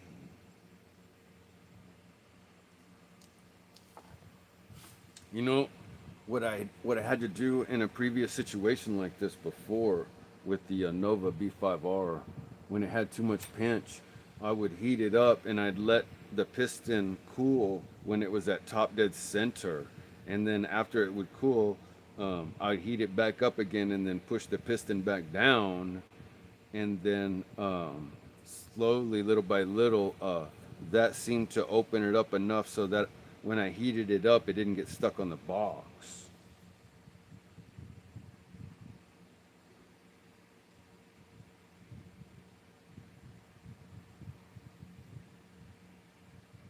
Oh no. Really? I have to open it up? Yeah, disassemble it manually and unstick it. The flywheel turns on the column because the piston's jammed. Damn. Yeah, it happened to me once or twice. Okay. Yeah, so what I'm thinking is, because this is the one that got repinched by EB Mods, and I'm thinking it just got a little over pinched, and so it's so tight that it's probably better off to just heat it up and put it on the top. I miss what happened. Yeah, dude, it was bad, dude. It was real bad. Like, so I assembled the engine, put it back on there. What happened was that the piston got stuck at top dead center, even though I had like loosened up the plug and everything and heated it up like 3 or 4 heat cycles, and it was hot, like to where I could only like 1/1000, like boom, it was burning. I was like, oh fuck, you know what I'm saying? So it was 260 plus or whatever, you know what I'm saying? At least 240 or something, you know what I'm saying? So inside it was at least 200, and that was at least the 3rd heat cycle, and then I put it on the bump starter, and you could hear it go, and then it got stuck. And so when I manually tried to turn the flywheel kept spinning on the column, on the shaft, on the crankshaft. It just kept spinning, and the piston stayed stuck at top dead center. And so what I did was I went and got this piston stop tool, and I put it in there, and I just pounded it with the lineman pliers to push that thing back down. But I'm thinking maybe I should have just left it up there and let it cool like that, so that it would slowly expand that taper little by little, just like I did on the Nova B5R.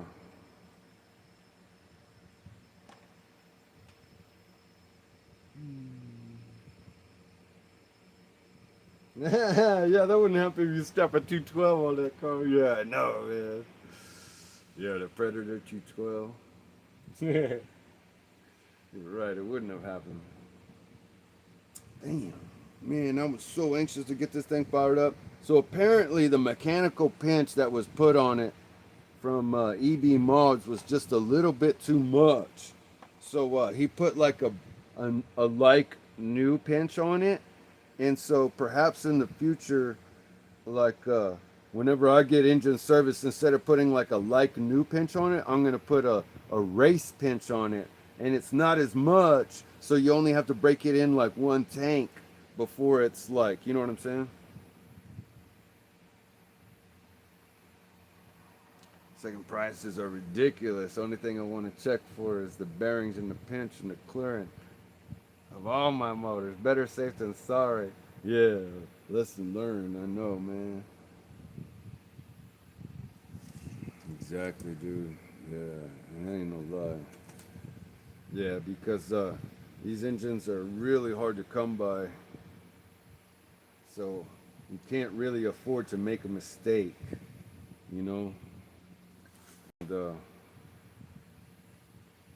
that's why I appreciate all you guys hanging out with me and helping me and keeping me from making mistakes. The last thing, you know, I can afford to do is make a mistake and then have to try and find another engine, you know? Thankful Nitro Pimp hooked me up with the one that he did. But on this one, I'm gonna have to heat it up a little more and then let it cool on the top dead center, you know. I got a scrap $2 Honda Chinese exhaust, off-brand, but the seller meant to sell it for $20, so they tried not to send it to me. Oh yeah. But they said you had to, so we filed a claim, and then they sent it. Ha ha! Hell yeah, dude. That's fucking badass.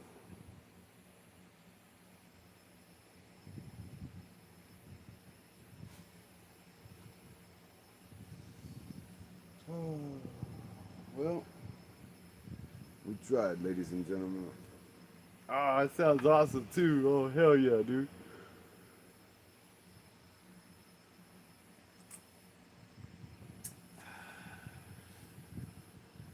Because brap pop brap pop. Yeah, that's exciting, man. I don't know what to do, man. I'm gonna have to tear this thing down or something. I guess I can heat it back up and then leave it at top dead center to try and diminish a little bit of that pinch. Open her up, I promise. And just be done with it. Because it's gonna piss you off if you try any other way.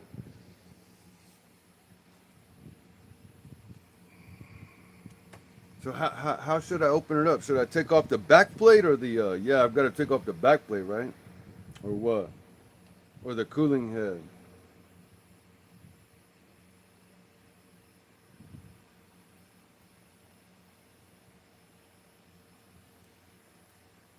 Stupid Google keep telling me it's almost time for bed.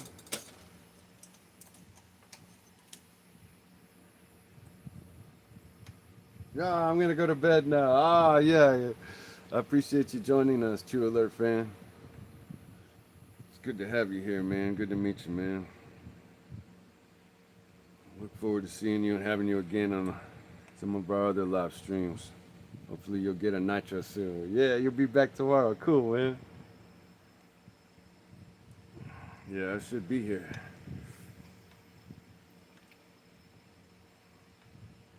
See ya, have to go to bed. Yeah, good night, man.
Suckers on there tight, boy. I tell you what. Not want to come on.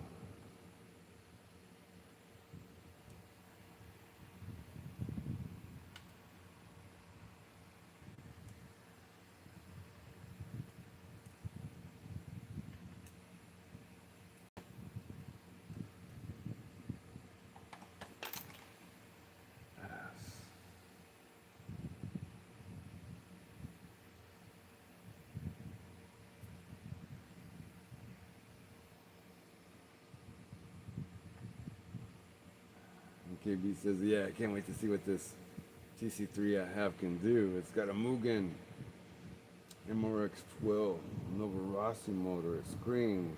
Oh, it sounds angry. Oh, really?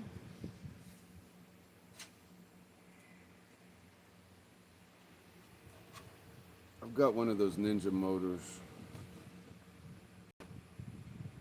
It's M01A or something.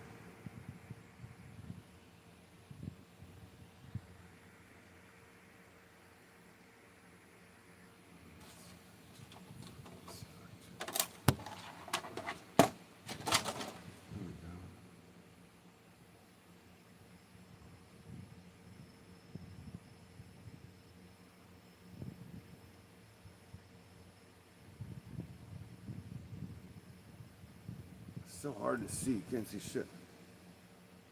Yeah, there you go, open her up. And then turn the crank. It's gonna bring the sleeve up possibly. Okay.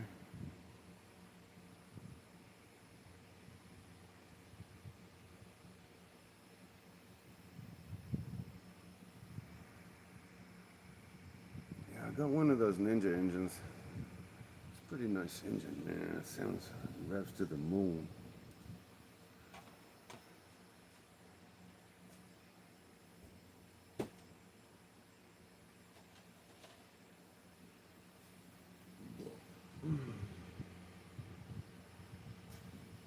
Yeah, and turn the crank and bring the sleeve up.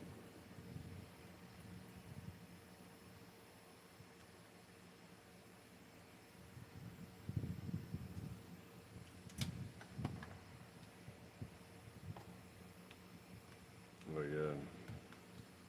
Yeah, it did bring the sleeve up. Oh, and then it got stuck and it brought the sleeve back down. Yeah. Maybe I ought to just like heat it up like this when it's like stuck at top dead center so it can like expand, you know what I'm saying, without the cooling head and everything else on there. So right there is where the mechanical pinch begins. Let me get a caliper on there.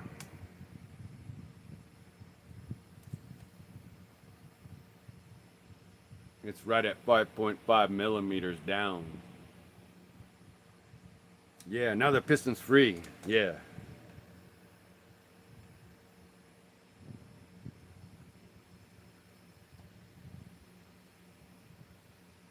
But as soon as it starts to get to the top of the stroke, it gets stuck again.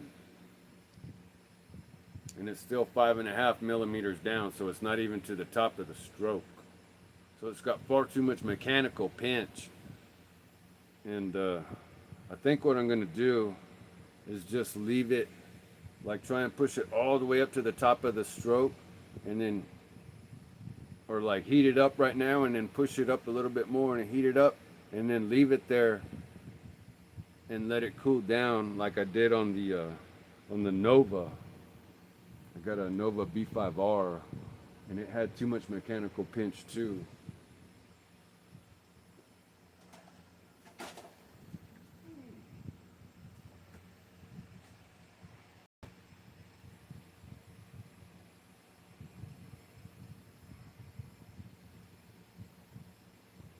Ah, true alert, I'm back. Yeah, so that's what I had to do with this engine. I decided I watched more. How exciting. Ah, 275. Yeah, that's a good idea. Maybe I'll heat it up 275.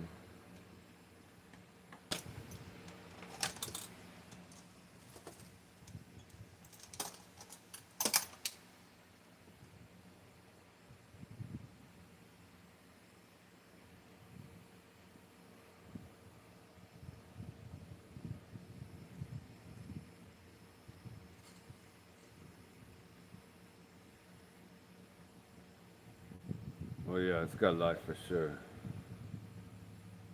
Still life.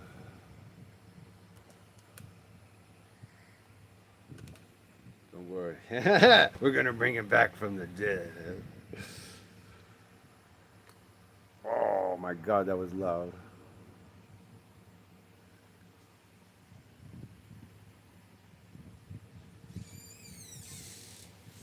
Uh-oh. Are you still online? Yes, why? I'm gonna get the cat clean, and I guess when it gets to that point, I'm supposed to put the whole thing in. Uh-huh. Let's heat it up. That's all we can do.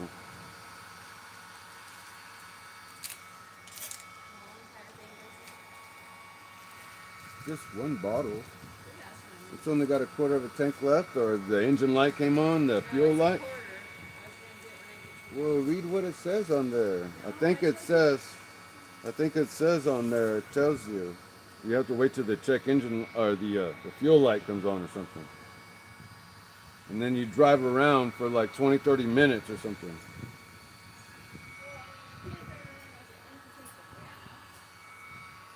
Just for a little bit. No, I didn't read it. I can't read that. My eyesight's bad.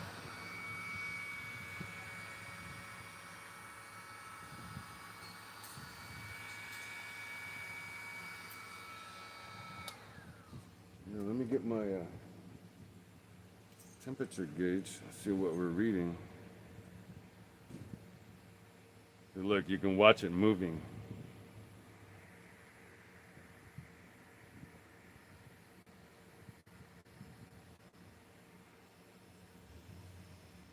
You see it moving? You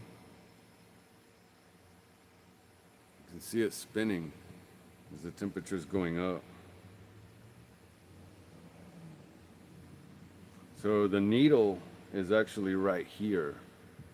It's very difficult to see. It's right there.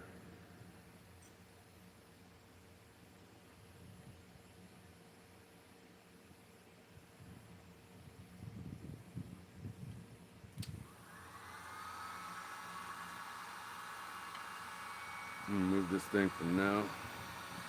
Put another heat cycle on it. Oh, that's a great sleeve though, really. Yeah, thank you, bro.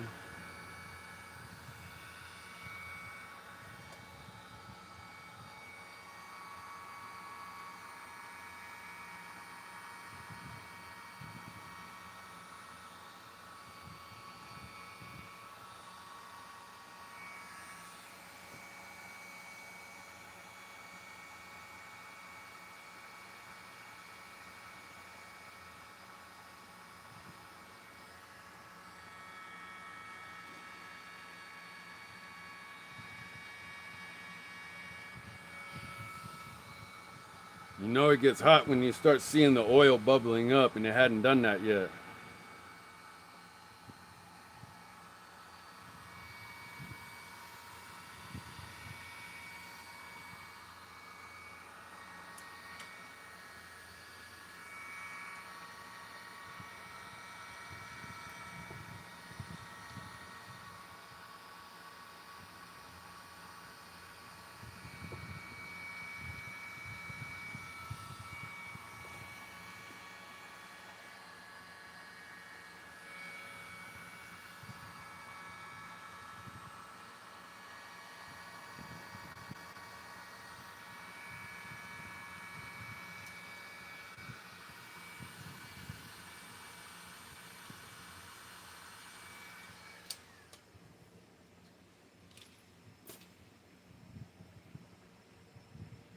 Let me try and move it to top dead center.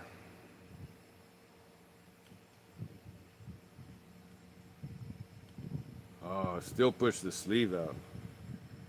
Oh, and it sucked it back down. Let me see if I can hold the sleeve down.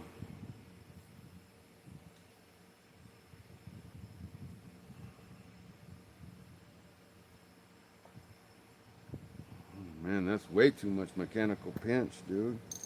I can't even use the pliers to push it down.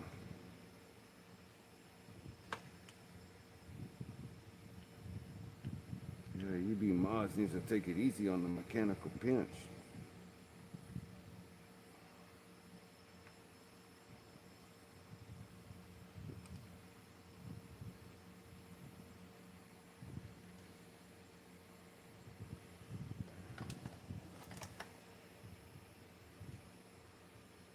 shit's hot. Try and push it all the way up to top dead center. There's that top dead center, but it just pushed the sleeve up with it. Dang. Yeah, I remember back in the mid 2000s, I would slap a big turbo and some cams on my dual overhead VTEC. Oh, hell yeah. And that was 10th and 8th scale, RC, yeah. I had to choose a hobby. Less of a headache, hey man. I know what you mean, man. Yeah, I had a 2002 Ram Air Trans Am, and I had a, what do they call it? It was a 240 SX before that, and I couldn't justify spending the amount of money on, you know, upgrading it when I could just get something that already made like 400 horsepower stock, and then I could upgrade that. So, yeah, I used to race quarter mile too, like pimp.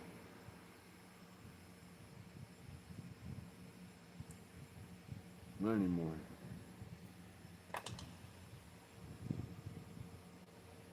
Yeah, I need to floss my teeth. Nasty.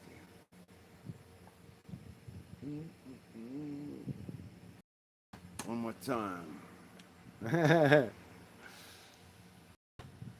they say? One more time, I got bored and made a jet engine with a water bottle. Oh, that's cool, dude. Yeah, my brother and I, when we were kids, they had these road rammer air jammer things, I think they called them. And my brother filled it up with water, and it was just like, what do you call it? It was just like a little vessel, and it looked kind of like an ice cream cone. It started out small, and then it got bigger and bigger and bigger, and then it did like a little circle on the back of it, and then it had like a little aperture where you would like pump it up, and it would hold like say 30 psi or whatever of pressure, and then it would take that pressure and plumb it out to like a little cylinder, like a little engine that had like a little cylinder in there, and it would use the air to pressurize it. And they made like little vehicles that could go, you know, you would pump them up, and then they made little rockets, and my brother filled it up with water, man. Yeah, that was awesome, dude. Yeah, and my brother filled it up with water instead of air, and that rocket thing took off, and it went so high, and he did the same thing with the car one, man. Yeah, and then they came out with that version where they started using it instead because it was more powerful. It was crazy. Yeah, that was when we were kids too, man.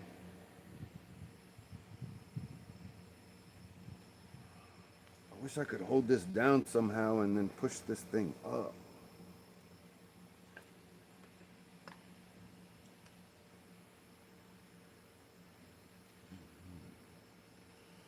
Yeah, it gets stuck at whenever it's like 5.5 millimeters down, then all of a sudden it just gets stuck, and it pushes the whole sleeve and everything up with it. Try and heat it up again real quick. Maybe I can get it to stay down.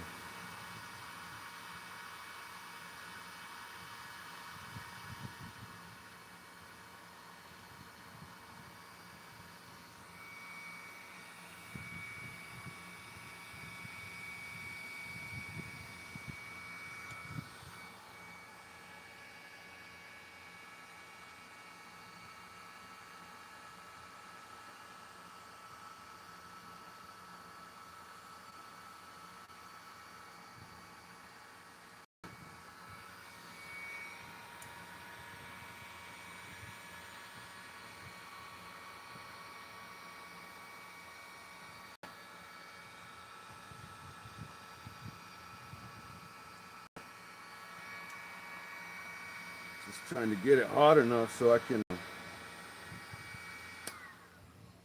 close her up and carefully wear it in. It's a tedious thing, but man, the number of parts you're dealing with. Yeah, I know exactly what you're dealing with, the number of parts. Yeah, there's so much mechanical pinch. Yeah, dude, like, it's phenomenal, dude. Yeah, okay, well, I guess you're right, man. That's all I can do is close her up and try and run it in. Ow, it's hot. was gonna try and push the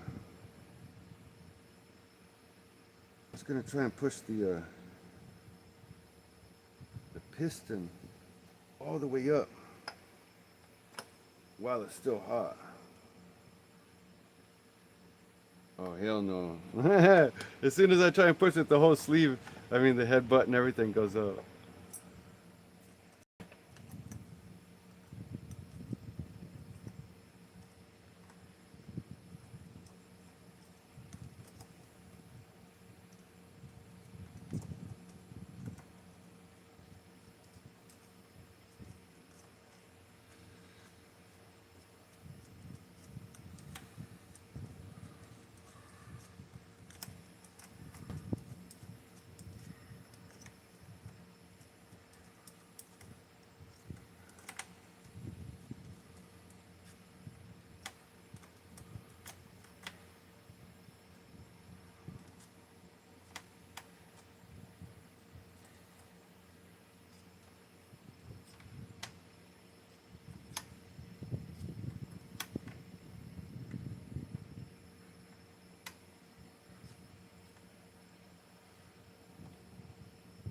All right, it's in there.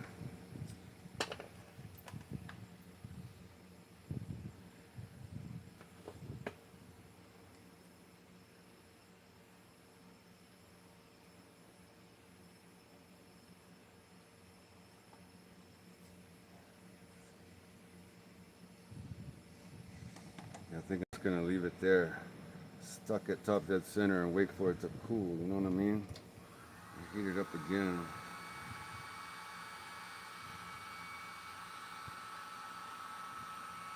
Yeah, I know. The freaking Nova Mega, man, they make so much mechanical pinch on them. And I think EB Mods just over pinched a little bit, you know what I mean? On top of it having like tons of mechanical pinch.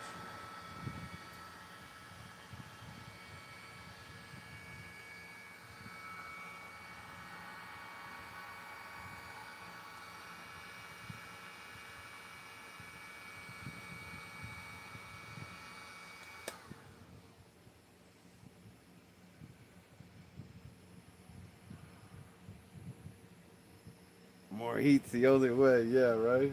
Ooh.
This thing is hot now, boy. I tell you what, look, it's reading every bit of 220. Can 20, yes, 220 on the outside reading on the mechanical gauge.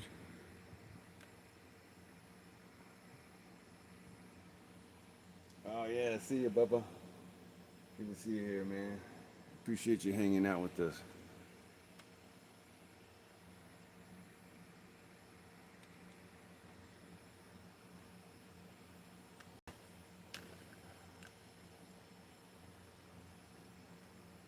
Appreciate it, brother. You too, man.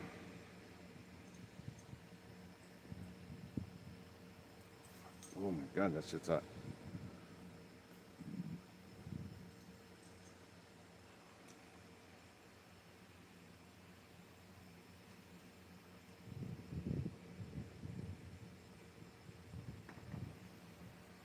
Yeah. I'm just gonna heat it up and let it sit there stuck at top dead center, and then it'll slowly release the mechanical pinch little by little by leaving it at stuck top dead center and let it cool down. Just like I had to do on the other Nova engine.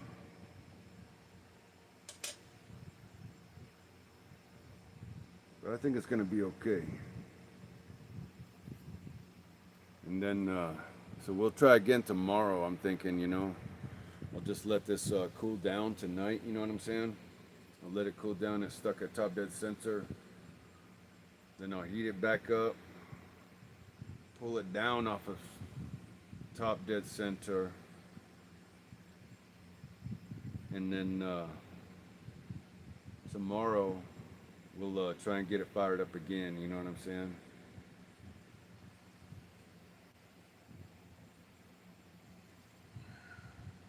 You gotta turn it by hand, past the pinch. Have you got it to turn by hand, pass by pinch? No, I haven't got it to turn by hand. Pass the pinch, so that you can concur that the pinch hiccup is soon. Yeah, you got this. Just be careful. Strip it down. Don't prematurely ruin the engine. Exactly, brother. Yeah, thank you, man. Yeah, so I'm just getting there little by little, man. We'll get there. I gotta, let the engine heat soak with the piston at top dead center so that the piston sleeve can slowly expand a little bit because it's just too much. And then tomorrow we'll try again. Yeah, you got this. Thank you, KB. All right, gentlemen, I'm gonna sign off here. Appreciate y'all hanging out with me. I gotta go get something to eat. Appreciate y'all and all the input. And thank you guys, man. Nacho Pimp, Hybrid, KB, True Alert, Michael Graham, all you guys, man. Texas Aggie. Appreciate all the input. All you guys trying to help me, keep me from making mistakes. Maxwell, and all the rest of you guys, man. Yeah, great live, Texas. Thank you, Michael Graham. Appreciate it, man. If I'm forgetting anybody, I'm truly sorry, man. But we'll be back tomorrow, and I'm sorry for asking you to start her. But at least, yeah, the pinch is tight now. Yeah, exactly. Yeah, no problem, man. Yeah. And that's the thing, we all learn little by little, but if it wasn't for all you guys helping me, I'd be making a lot of mistakes, man. So that's why I do this stuff. Thanks, you guys. We'll see you tomorrow. And we'll continue the expedition, the journey, the excitement. Yeah, all right. Yeah, Mike is right. Great live, Texas. Oh, thank you, bro. Appreciate it, KB. You're a good man. All right, gentlemen. Till tomorrow. Reconvene. Yeah, later, guys.